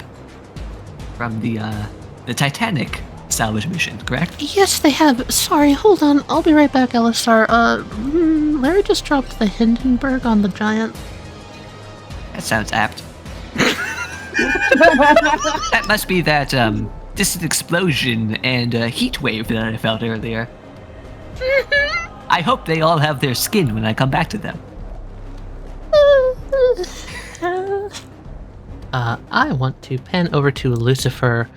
As the flames just sort of kind of coalesce and you set back down, done molecularizing here, you see the giant's hand just kind of groaning and scraping back. It kind of grabs along the side of its own face for support as you see the fire is catching a hold of this film reel on this large frostbitten form down there. Licks of flame running along its body, along the bits of ice. Seiko, as you're there just kind of holding your leg with the horrible twisted ankle that you've got Larry, the gash wounds along you, and the fire singeing the front of your face. Both of you just... Silence falls over the room for but a second. Just the crackling of fire in the distance, and the groaning of the beast you're in. Yeah. You can get him. And there is suddenly a breeze on your backs. Oh. The room almost seems to create this soft, whirling breeze. It's different from before. It's not cold. You look around the room, see little tiny specks of floating blue lights. And one of them lands down in the pyre and is swallowed up by the light. You will then see as the melting forms sort of harden, the gashes in the side twist and sort of break apart. Still connected, but almost more individualized. Now, from beyond the flames, 3 sets of eyes look back at you. Oh, you're shitting on my dick.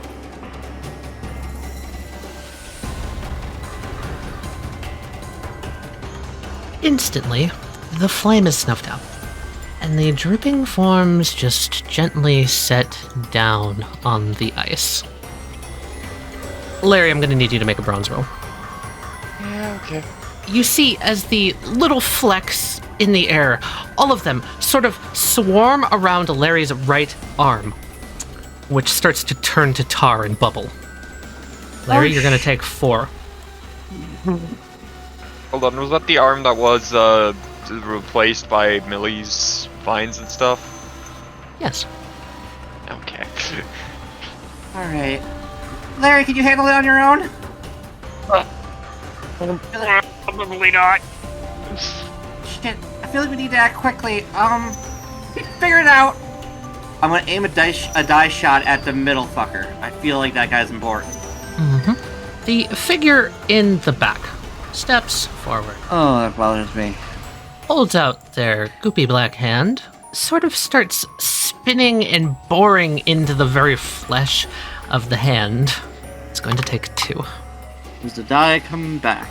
Yes. It eventually bursts right through the other side of the palm and goes back to you. Shit. Rolling girl will come out. It's all between Larry and the enemy. They're both sort of eyeing you up at this point. It's a very alien look. There's no sort of emotion across the face, just blank, empty stares. Larry, we have no time to waste. Firestorm would be helpful right now. Lucy. Oh. That's the stuff that attacked Millie before. Hey Mills? Yes? If Goose is still watching the stuff that we have back at the base, the virus? Her and Dr. Tiller are in the room right now, yes. Burn it without hesitation. Understood. Yeah, ask them if they have discovered, like, a chemical agent that could counteract the virus, because I know that's something we were researching while we were gone. I can give a Tiller brains roll if Lucy Yo, wants give to us ask a Tiller that. brains roll. Absolutely. Tills it up! Lucy, you're gonna hear Dr. Tiller. Lucifer, the composition of this virus is naturally abhorrent to human flesh. It should break down if you touch it. Anything else will be ineffective. Oh, ew. I know you're not going to like it, but the best thing to do in this situation is to physically touch the virus. It should destroy it instantly. Looks at what's happening to Larry. Reach out and touch somebody. If you happen to have been resurrected by Millennium, you are not made of human flesh. Please keep this in mind. Tell Val to fix a shower. With pleasure. First off, sister, and one very excited boy. Encore. This place is so cool. I want to break it. Well, you're gonna get your your wish. Encore is like much taller than Lucy and Numb. Lucy's gonna grab onto his shoulders. I've always wanted to do this. Encore makes himself unstoppable. Okay, just make sure to angle yourself properly. And Encore, like the wild animal he is, he's going to run and jump onto this hand, sending it into the pillar here. Oh, hell yeah! Let's go! You slam the hand into its own pillar. There is a crack that runs up and down the whole chunk of ice. I'm going to transfer that damage to it. It's going to take 7. So there is actual damage being shown here, right? Yes. Oh, I saw all the stuff outside. The outside's just a shell. You're the weak points.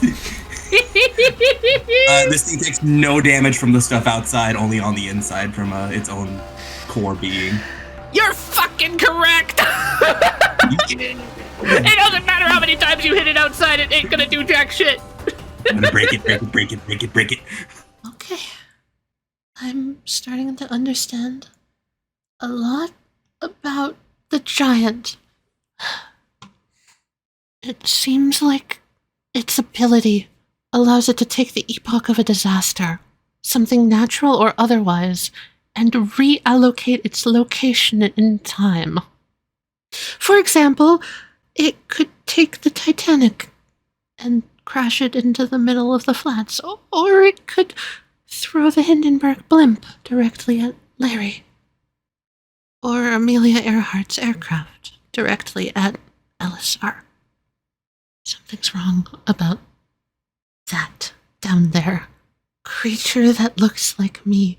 I have a feeling it has something to do with it, but I don't know what yet. Its head can emit a beam of light. If the beam of light catches you in it, time for you will slow to a crawl. That's what happened to all of you. You've had its image of disaster projected into your own minds.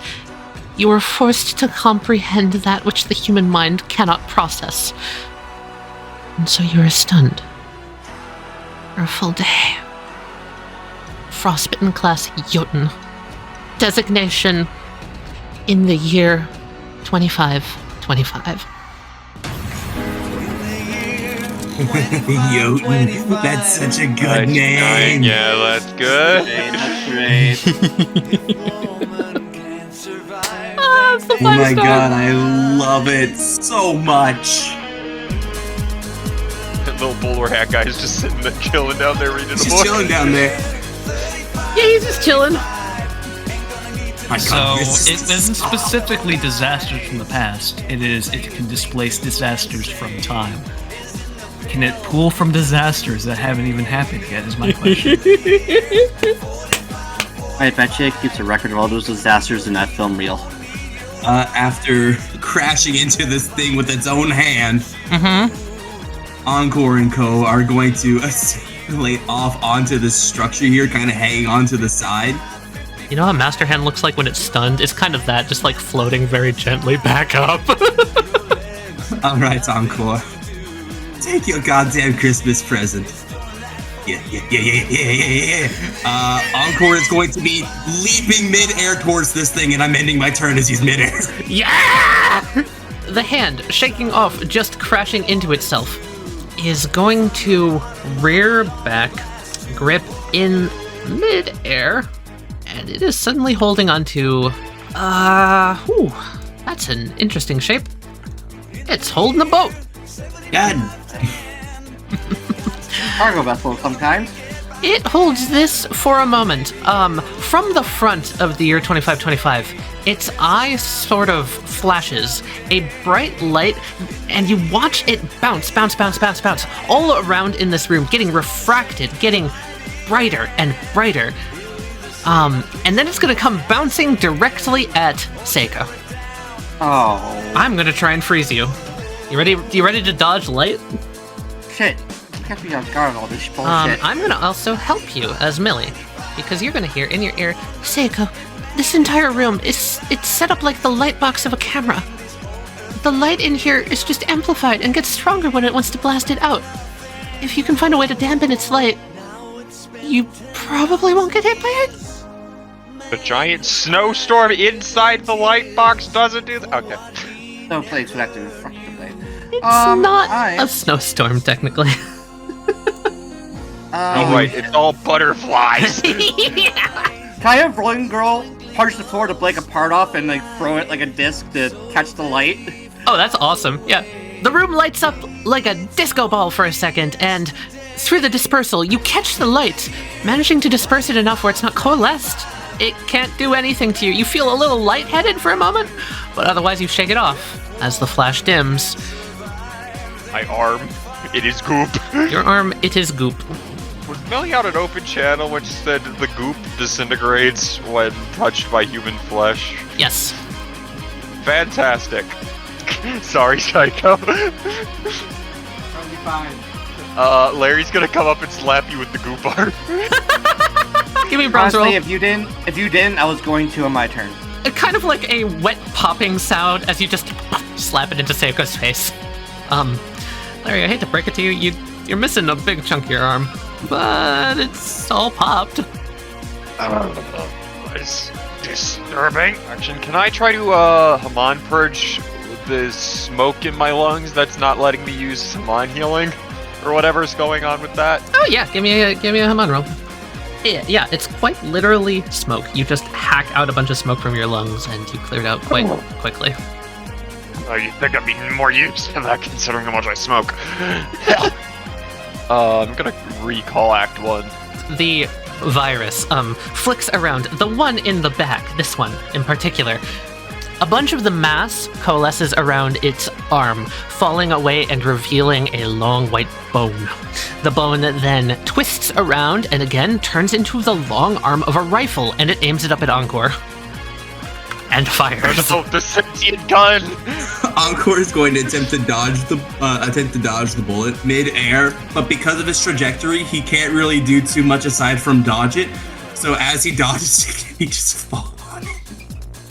He just Really flops on him. You want to just accidentally fall on them? Yes, I would like to accidentally fall on them. Oh my god. Fine, sure. What would you like? I don't know! Speed? Sure. Okay. Yeah, that tracks. With a wet slap, Encore lands here! Pop the bubbles when you land. You take 2.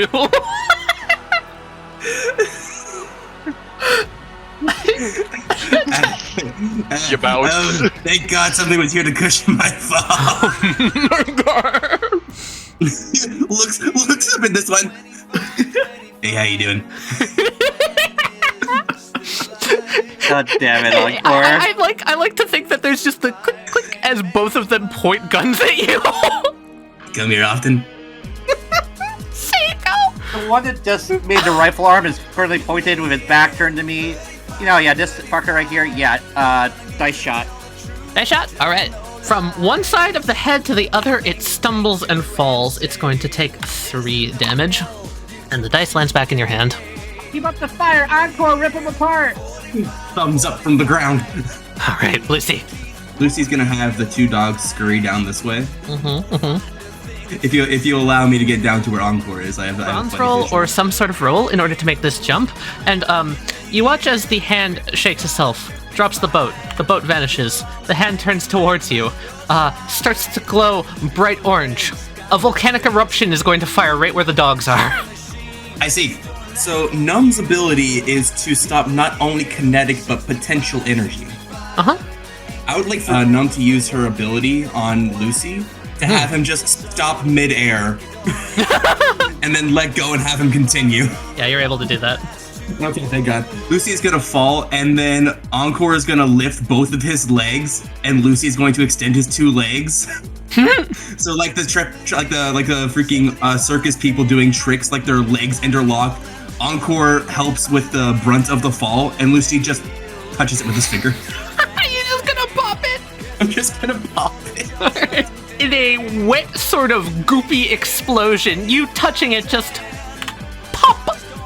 No, Millie was not kidding. Splattering the entire ground with more virusy goop. Lucy's gonna look at what's going on with Larry and is just gonna start wiping it on his lab coat, his finger. That's disgusting. That is extremely disgusting. I thought it was cool. Uncle, that's gonna be my turn. The giant shakes its hand off. Now, kinda done with this shit, the hand comes down here to the ground, right to where Numb and Encore are. It opens up its palm, and from its palm comes an entire fucking horde of rats! I'm sorry, what? Lucy, you're inject the rats! Are you trying to throw the plague at them? Anyway, there's about 100 rats running at you. What do you do? Give me a moment. I'm. Yeah. Take your time. My hand is on my face for sure.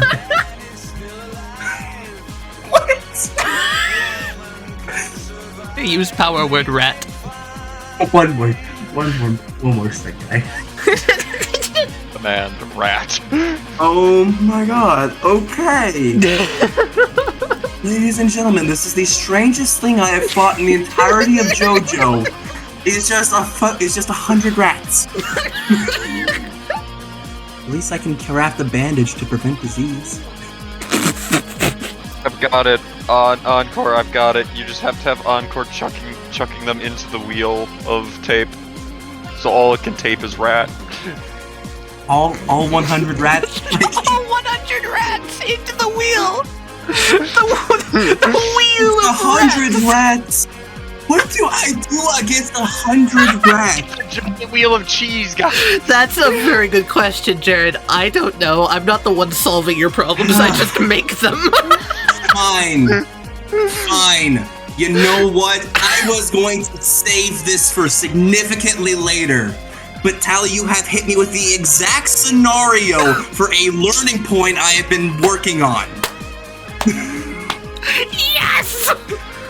Oh, hand I was forced gonna by save rats. this for later, but I guess I'm doing it now. Hand forced by rats. Give me Numb. Bring her to the top later. All right, I'll bring her above the rat pile. Listen here. Learning point. Similar substances all hold the same inertia going through. All snow of the same variety falls at the exact same velocity. So I'm going to expand range-wise the ability of the siblings. Okay. As Numb is going to extend her hand and grab one rat, and then start.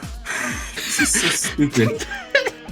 This is going to extend her other hand and grab a second rat, and then, in traditional JoJo style stand rushing, as one rat touches another, its inertia is stopped.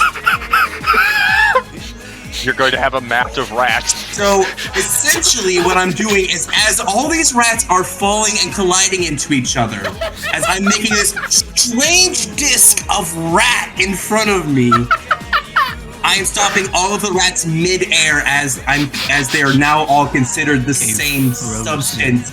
Squeaking substance. Fuck all your velocity. I was saving this for much later, but fuck your rats. I'm doing a learning point. Okay. I had so many cool ideas in my head of like an escape route bridge or like just a large rope all the way down or Encore making the entire team unstoppable at the same time. Just admit it. Tally's in your head. She's in And your head with she's these rats. fucking dancing with me. She's rubbing two rats together with your brain between them. So as the tidal wave of rats barrels forward, Numb touches one, causing a chain reaction of frozen midair rats. You plaster the fucking floor with immobile rats. Not a single one gets on you. Critics will say Literally that the the rat only waterfall thing is I could fake. think of is using that. 100 rats has defeated me, Tali. I don't care if I won the roll. 100 rats has defeated me as a person. I can't believe all it took was 100 rats. You've thrown so much more I've at learned us, this too. episode that Lucy's kit is very specific and can only help in certain ways. And this grandiose idea I've had, I have to use on fucking rats. I hope that this is all for the sake of This is playing up everything the I reaction. wanted, Tali, and I hate it. Okay, good. I'm so happy, but my mind won't let me be. Fair.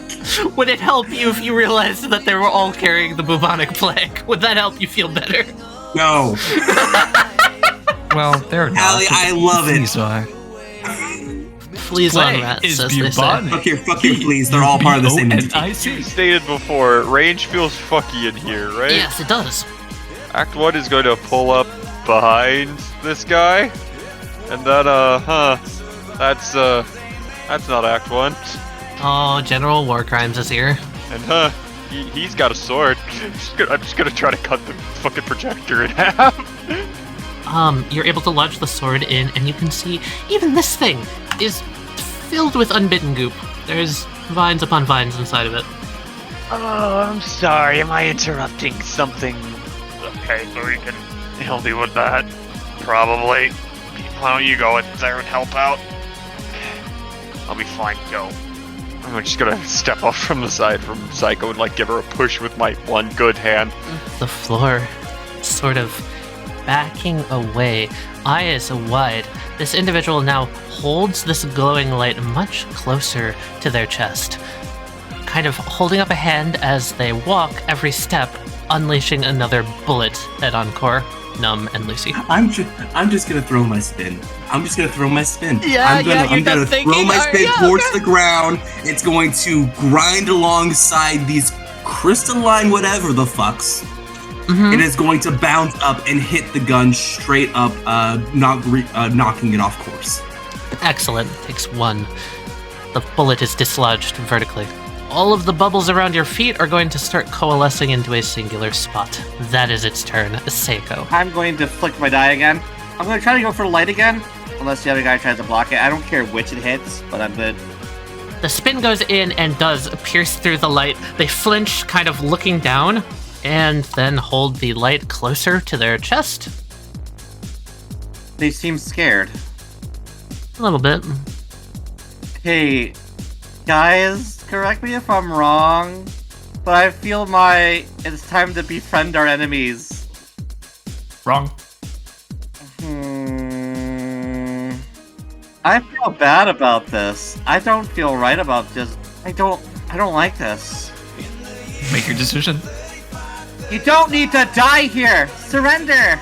Its left arm is going to extend into what looks almost like a machine gun. Not quite. Its right arm extending into, again, kind of what looks like a pistol. It points one at you, and it points one at Lucifer. I tried. Seiko is looking at them with a look of sadness, though. She sees that they're afraid, but she knows what fear looks like, and she doesn't want to do this, but she knows she kind of has to. If that has any impact on them whatsoever, it's plain to see that she doesn't want to do this. Lucy, you can see that in Seiko. Seiko, Lucy's gonna look at you. Kill it! I know. Fuck, this turns out my own morals. Shit. Get up off the ground finally. He's gonna look at the swarm of rats. Hey Lucy, can we? No. You know what happened to squirrels? Fine. Oh, sorry, what? Plot point, there's a chunk of the crystal that's gone down. Encore's gonna grab it and is going to lift it above his head and is just gonna drop it on this thing specifically.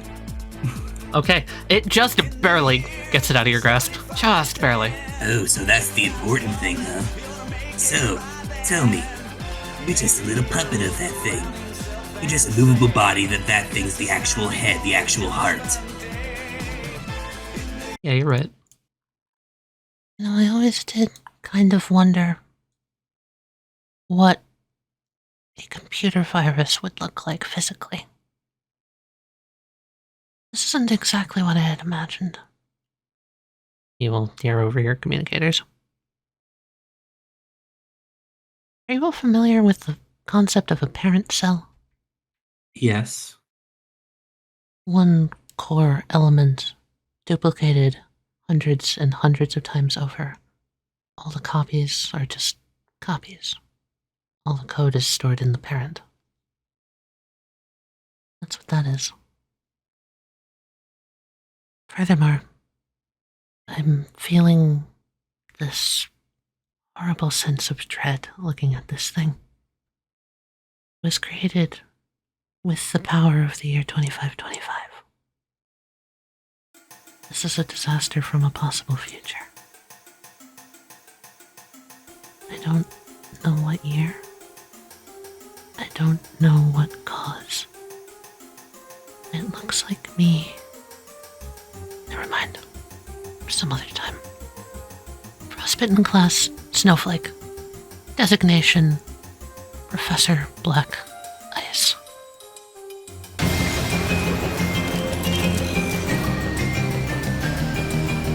Huh. It's kind of cute. Huh. Isn't it weird I'd be friends with this thing? Yes. It's cute. Yes. Yeah. You'd be friends with anything with Yeah, a this pair of thing's tits, horrific. Amy. No, that's not why. It's just, they look so innocent. That's how they get you. I love this Gemini. Also, people have been telling me I should do it for so long. Finally made a musical reference to a song I wrote. Oh! Yeah, this is my music. Looking red. Hell yeah! On the ground next to it, you will see that those bubbles are shifting and merging back towards what sort of looks, again, very much like a head that is pulling and snapping itself out of the pile of nothingness. It looks a little bit like Millie's face. There was another song that you played earlier during combat. Was that another one of your songs? Yes, it was. Knew I recognized that sample, that one sample from Aether Drift. I'm just gonna set a secret action. The giant's hand pulls itself back up, is going to come up to these two dogs that are up here, and it's just going to flick them off. One bites on and holds on, only taking one. The other is flung and splats into the windshield. Pick it back up my gun. Just gonna stick that under my armpit for now. I walk back forward. General war crimes. He's gonna do general war crime things, aka he's gonna cut up the weak point. Yeah, you take another hefty chunk out of it. 7 damage. Psycho, you've done it multiple times since we've gotten here. This isn't a place we can show mercy. This is a war. Those are your enemies. You might not be quite willing to kill them, but they're more than willing to kill you.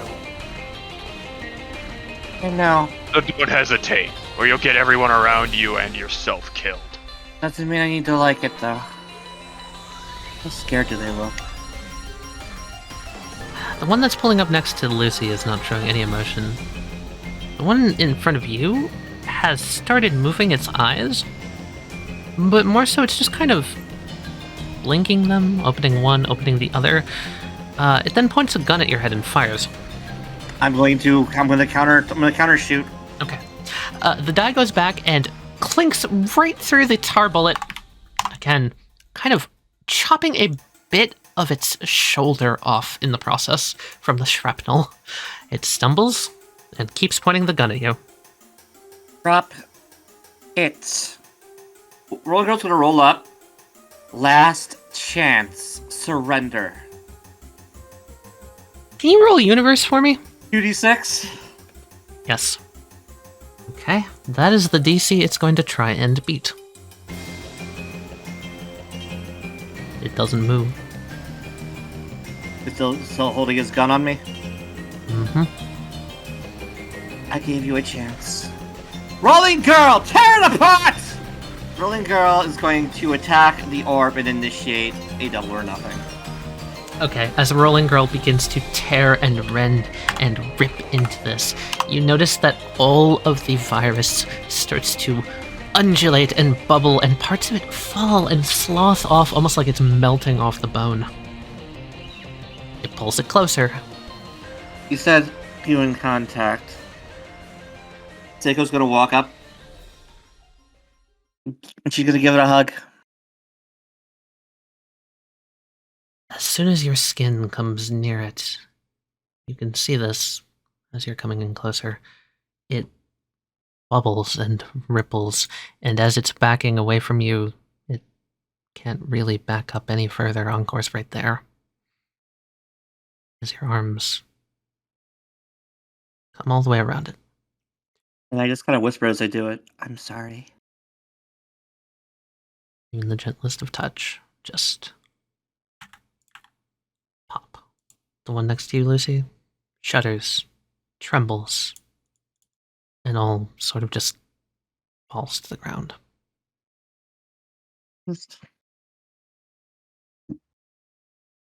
One by one, the bubbles all pop. Seemed lost. Wasn't malicious like the others. At least not intent-wise. I was scared. Lucy's gonna look directly up. But I gave it ample chances. We get more after the projector's dead. Give it a minute. God damn it, Tali. Lucy is going to look up at this thing. This year 2525. Now you've caused a lot of grief a second time. The lucky one was made of something, which means not only those people who were dead before either died again or their bodies laid asunder once more. The Hindenburg. We don't know if the people on side were alive. Amelia. It's another victim. of a tragedy.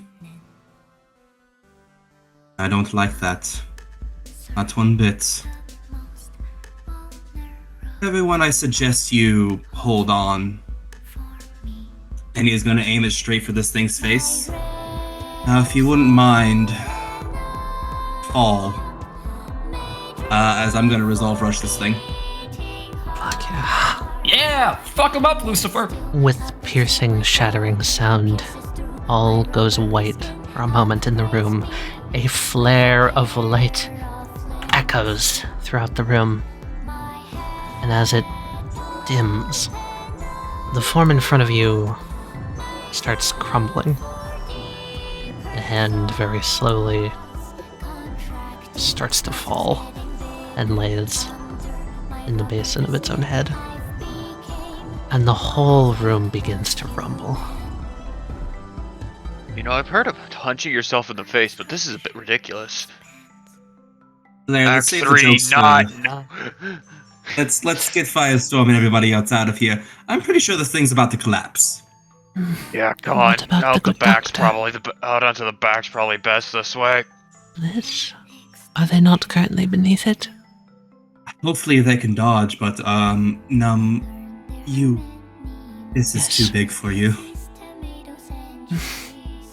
Fair enough. Let's He's gonna go. hit the Is that a bunch communicator. of rats? But what about the rats? You're not seriously gonna try and save the bubonic plague rats, are you? No. Heck no, toss up the gift. Why not? This, follow me down, leaps up towards the eye with its athletic prowess, picks its friend up, and is going to drag it out the face as the entire front starts to keel forward. Bliss, you might want to move. This thing's about to fall. Oh, fuck me. Alright, come on, Doc, hightail it! He can't. He's rooted.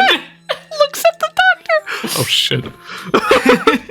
Follow me down, you know what to do. Who's gonna use his ability? He's just gonna throw Lucy. Bink, bonk, good luck, rats. The Oh, giant no. itself falling down into the garden, starting to collapse, its whole body groaning and creaking. The two members of Follow Me Down are going to jump and, as you suggested, grab onto the good doctor, and they're going to do their best to just bring him down low enough to give cover. I'm gonna try something funky with Act 1. I'm gonna try, as his, like, head's going down, as it comes in contact with that ice, I'm gonna try to transfer him outside, like, so he's, like, falling into Lake Una instead of down here. Alright. You're able to slow its descent as basically the entire body, all the way up along it, every single bit and part of it, it's all starting to just melt.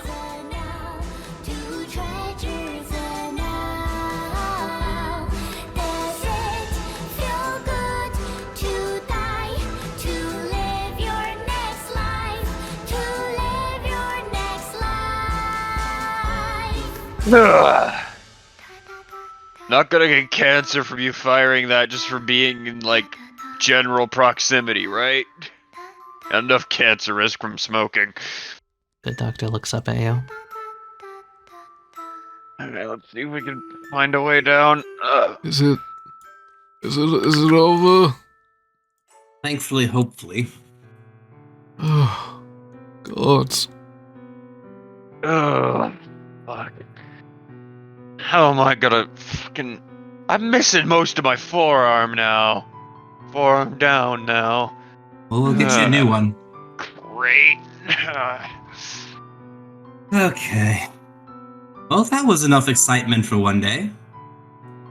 And eventually, the body melts into nothing. I really hope that's hard to replace. Sometimes I feel like matter that hell comes back like literally the next day. Well, if it comes back, we know how to destroy it. Yeah, because we want to do that again. Yeah. How about you, Doctor? You want to do that again? The good doctor looks at you. I look at Start the writing. doctor. Lucy's peace signs and starts making his way over to So real for that. The sound of How are we just getting the buggy back? chains kind of pulling themselves up. You will see as the whale just pulls itself back into the rafters, kind of just curling itself back up. Hands beginning to melt. I'm gonna have to walk out. I can't actually. We could take the car, but Elsa's not here. Wait, yeah, where is Elsa? I can work you guys back to the surface with Act 1. I'm gonna have to walk all the way down the fucking tunnels. Wait, where is Elsa? I just realized I haven't seen him this entire set. His entire Oh, he fight. was gonna go figure out where the power lines went. So. Hey, so that's a great Wait, he just segment. left? Elisar, Yeah. make your way up, and you can see this point. You're at the peak.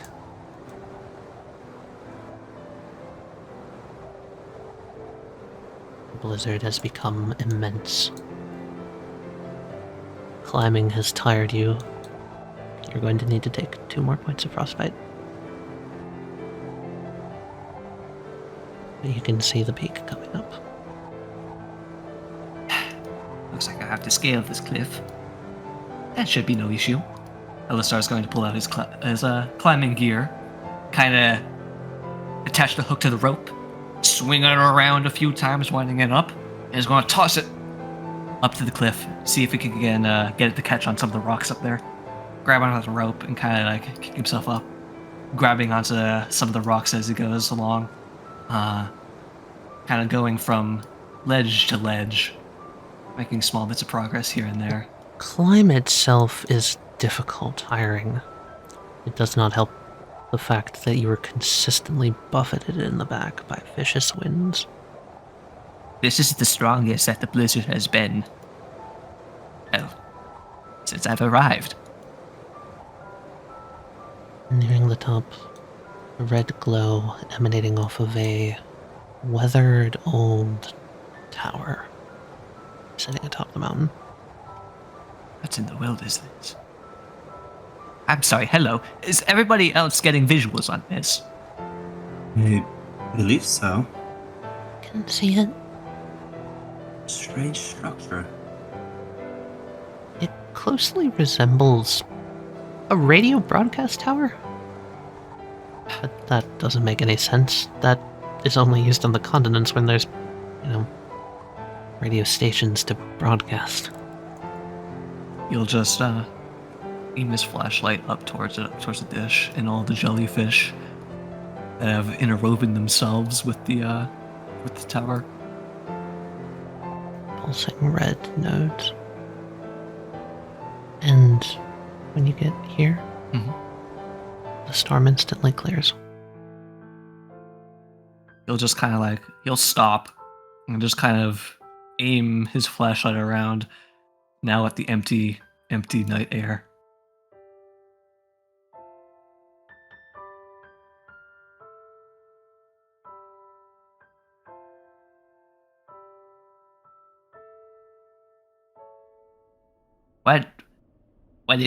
What just happened? Blizzard stopped. Ground team, could you check outside?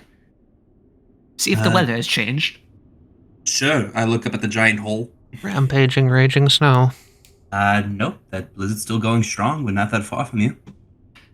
Looking down the mountain, down past the peak, can I still see the blizzard? Does it look clear everywhere from up here? It's kind of like it's just clear. Can I see Esotiller from here? Yes. That doesn't make any sense. I can see Esotiller from up here. If the blizzard was still raging, then my vision would be... I would be able to see in the atmosphere. Hold on. I'm gonna try and get... Can you point your camera, or I guess your visuals, back at Esotiller real quick? I want to get your position. You'll do so. This is strange. I I remember Dad mentioning an old radio tower that was used to garner the weather. No. It was used to Millie, examine the weather. It wasn't for radio. Yes? we just had a conversation with the good doctors. They mentioned constructing some sort of weather probe. We were shown a picture of it. Small, with a metal exoskeleton and a small screen. Small display on the front of it. You think you could look around for that? Maybe... Maybe I can give you some data on the weather. It might still be up there, just sitting next to the tower somewhere. I don't know if... I never heard of it, but... I'll take a If Dad look. was done using it, he could have just left it up there. It's a fine idea. I'll take a look around, see if I can find it. Perhaps it's become buried in the snow. Otherwise, I'm going to be also seeing if there's any sort of control panel or anything sort of on the outside of the tower. Be careful. Has it also gone completely silent like it has in Roll20?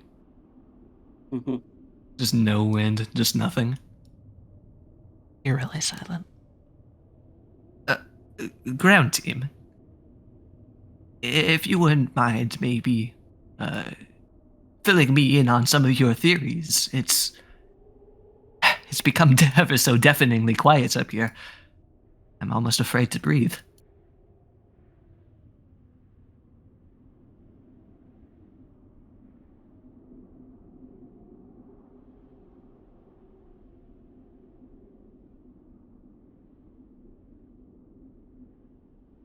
Ground team? Lucifer? April? Seiko? Elsa, it's been an hour. Where did you go? I'm sorry, I was just... Yeah, the video feed cut out like an hour ago, LSR. Okay, that wasn't Are you that alive? wasn't me Are you playing a alright? practical joke on you. That was actually just... What has happened? Encore wanted to scale up after you. I mean, I Is got it? the car out. I don't see him anywhere. Should I stay put? Wait for him to arrive? Can you make your way down the mountain? I could try to check for him to see if I can visually make him out. Elisar, hold on. Can you look back at the tower for me, please?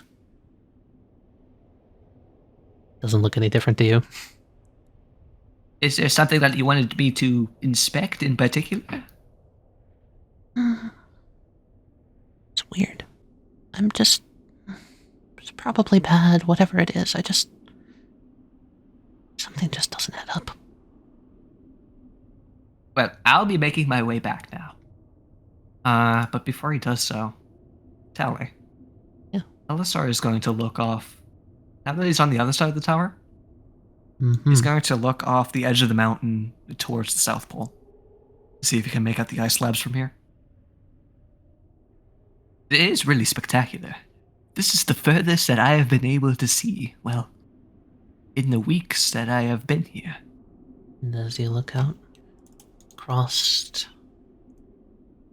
the wide open expanse, you can see everything. Absolutely everything. Spot it. Right there. But, that being said, that's not exactly what you're focused on. Down right about where the South Pole should be, there's just a big open hole. Oh. And that is where we're gonna end for the day. Fuck Tali. That's Oh where my the giant God. was, huh? That was one of my first theories. So, Big guy lives in big hole. that was night 12. Yeah, it was. Fucking wow! Man. Next Man. time we'll come back on day 13. Yay! Lucky number 13, baby. Lucky number 13. Nothing's ever gone wrong on day 13. Remember when we were joking about the day 12 special event in like episode 5? So much art to share with you guys. I'm ready. Everything else on it is a token. That's really cool. Basically set it up so that I can reorganize it and move stuff around however I feel. Imagine where we were supposed to fight like the giant is like those cliffs next to in between the two big mountains. I'm happy we had the doctor on our side for this. It sure helped. I'll tell you where you were supposed to, air quotes, fight the giant, in the post-game. I'm looking forward to it.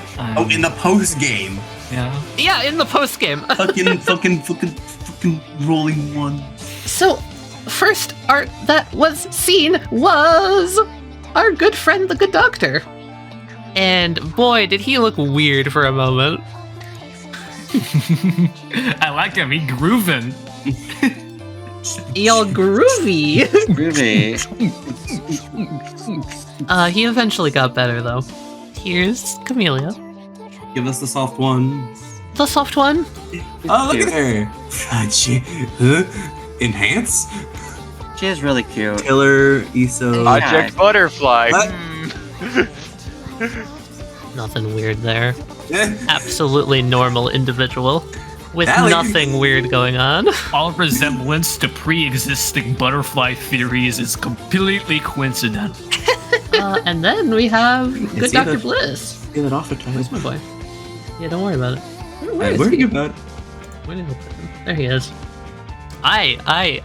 This was like a beta design of Bliss that I had that I was like, I can't really show this off because this is like so...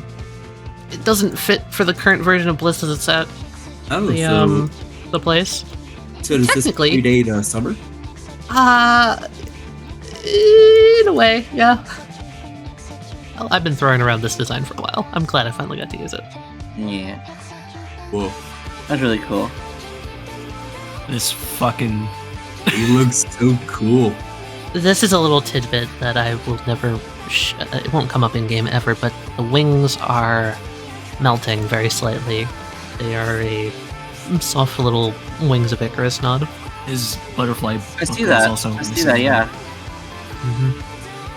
This fucking guy. This fucking guy, man. You guys took on Ooh, way I wanna too beat him many up. highly ambitious projects But I can't, simultaneously, and at 'cause least it's not two my of them went character. bad. Fucking love his hair and like his This body. is a completely normal man with completely normal intentions. I look at his hair and I look at that jacket and I love the fucking allusion to like the Good Doctor, like blood icicles and the wind thing going on there. Yeah. It's so good. Also, a little thing that I always love doing, one of his eyes is completely blacked out to represent that he only has about half a soul. I was curious about that earlier. Just a little visual detail for fun. And then, reality hit you in the face, and the the Garden of Chains was ripped open like a tuna can. His art's so good. And that guy's big claws. The type of thing that I can do when I'm given 3 weeks prep time. And that guy's big claws. Ooh, he's gonna get you. We'll fucking grab you. God, the art in this game is so good, Tali. I can also show some early concepts of the year 2525. Here was me trying to sketch out the interior area, trying to figure out how that would look. Oh. I love funny bowler hat guy. I like that. Yeah, that Hat Man has pretty much remained the same. Hatman, I had the design since the start, and I was like, oh, this is perfect. Here's me trying to figure out like kind of how it looks and moving. I wonder who the Hat Man was. Oh, Who was the this virus is- trying to mimic with that? I This is wonder. the previous sketch of the thing we saw before. I think, I don't know if I posted these concept arts, but here's these guys. Again, just trying to figure out how it would look. I did a lot with this guy. I really, really wanted to do like, here's me trying to figure out how to make the tokens. I had this idea at one point of, ooh, what if it could stand up like a giant slug? Oh, he tall. Didn't end up going with that one, but Hey, what a tall boy. I like the idea that he spotlights one person goes to this motherfucker. Boss There was rush. also something you saw before then. The good doctor showed you a little thing, a little guy. Oh yeah, probe out. Oh, yeah, little guy. Little guy! This whole like complex of scientists and their fascination with winged creatures. It's just a little guy who go beep boop. Beep boop, go beep boop. They used him and they found out that souls are magnetized, as you do. Naturally. All resemblance to other existing orbs that we know about is entirely coincidental. This is bad in Wilson. No. And more, you got Wild Things. I like the, And House of Dreams, Act 2. yeah. Both of these. House of Yeah, I Dreams is remember fucking- the beef. Both of these were bops. I remember the They're beef good of today's songs. reveals being all eye catches and songs. Yeah, we got a lot of eye catches. Mm-hmm. There were even more that I kind of thought might get revealed today, and they didn't.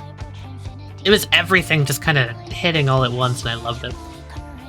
Y'all also got Chill Bump. Breeze drop got God. Yeah, you got Mad as Hell Act 3. And then we get to go into the year 2525 chamber arts, which... Here we go. God. Please give me. So let's start with the core itself. So here is the core of the year 2525. Sitting there impatiently.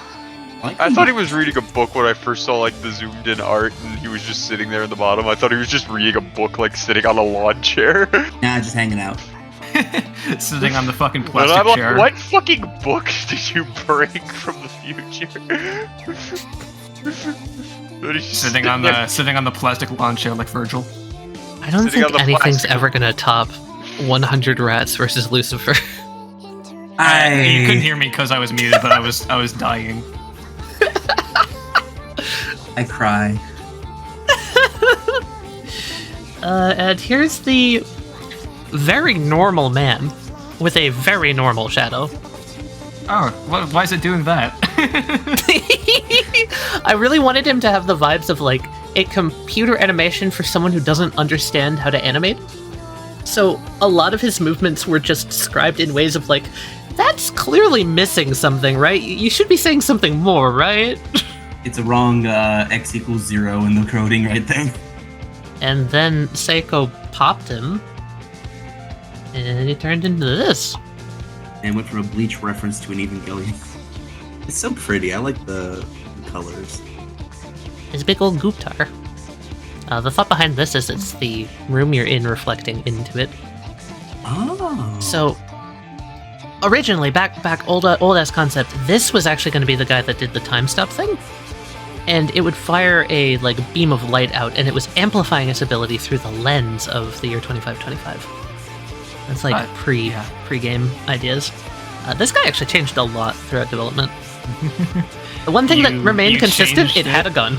You changed it so that the tree guy was firing the beam, but this guy just kind of didn't go away. He just kind of stuck around. Oh, goopy. And then we got my favorite trauma. Yeah. We are gonna go and we're gonna hug Millie, and we're gonna give Millie a scholarship, and we're gonna give Millie a good future, so that something like this never happened. Duncan, you were talking in like before this episode. You were like, "Yeah, I mean, like if Millie makes it back to like mainland, that's gonna be like bad." And I was just sitting there like, I know. Well, this means that we probably have to go fucking de-goop Oblivious as well. And then a new farm was formed. There wasn't just one, there's two people there. It kind of would be interesting if that was like a self-fulfilling prophecy, where it's just like, this is what Millie would be without us, and this was what was brought forward with 2525, and because we know about it, yeah, it stops it. But if we stop it, we wouldn't know about it. It's one of those kind of paradox things that's kind of fun. I love That is actually a good question. That if the virus that we fought in that chamber was the virus from the future where we didn't catch it and it was allowed to spread and evolve and learn, or if they were both the same entity. It brought a tragedy from the future, and Right. red strings of fate be damned. We're making sure that child smiles at the end of this game, I swear. If not, it's another campaign's problem. I also love you just casually being like, introducing me to Soma while we've been playing this, and I've had this design in my back pocket, and now I'm thinking about it, and I'm like, oh. Let's see here. Are these aren't really anything huge, but here, have some prelims. Black Ice's art is so cool. That is also like the most tragic thing about this thing. Is it wonderful? Probably based off of Millie, and Millie still wants any form of human attachment. It physically can't touch a human. It cannot get hugged. I know. Hug the child. It was killed by a hug. That's the craziest bit to me. That was intense. Yeah, did you like that? You like that? You guys haven't. You guys don't even know if it actually feels anything, or if it's just replicating emotions. Now that I'm conscious again. Tali, the one thing that I couldn't help but think when I saw the art for Black Ice, thinking about how close Millie and Seiko are, it reminded me of Millie and Seiko. It reminded me of just something about this character just made me pause. Good, I'm glad. This entire encounter was made just with that in mind. I wanted to make you think about a lot of stuff. And then Larry I'm a soldier, just fucking kill him. Shoot the children. Seiko's still a human, still has a heart. War crimes. General war crimes. Shoots the child. Blow up Hindenburg. And Seiko, I look at you and I go, me too, cat girl, me too. And then Lucy's over here like, kill it.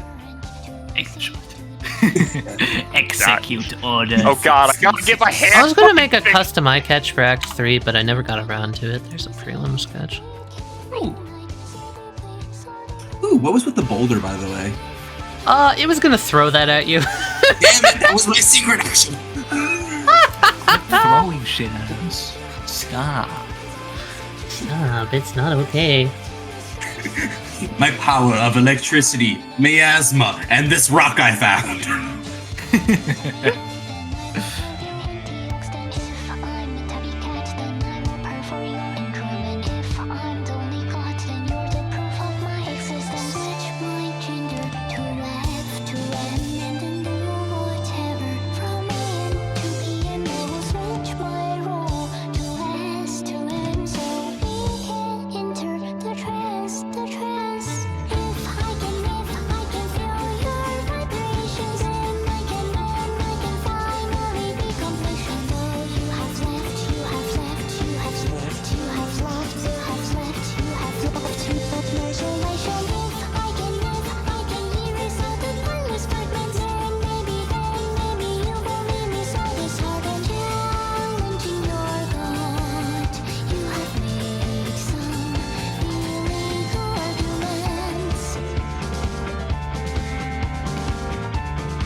Yes, I would like to have a bit of creative input on more things that the giant can throw at my party.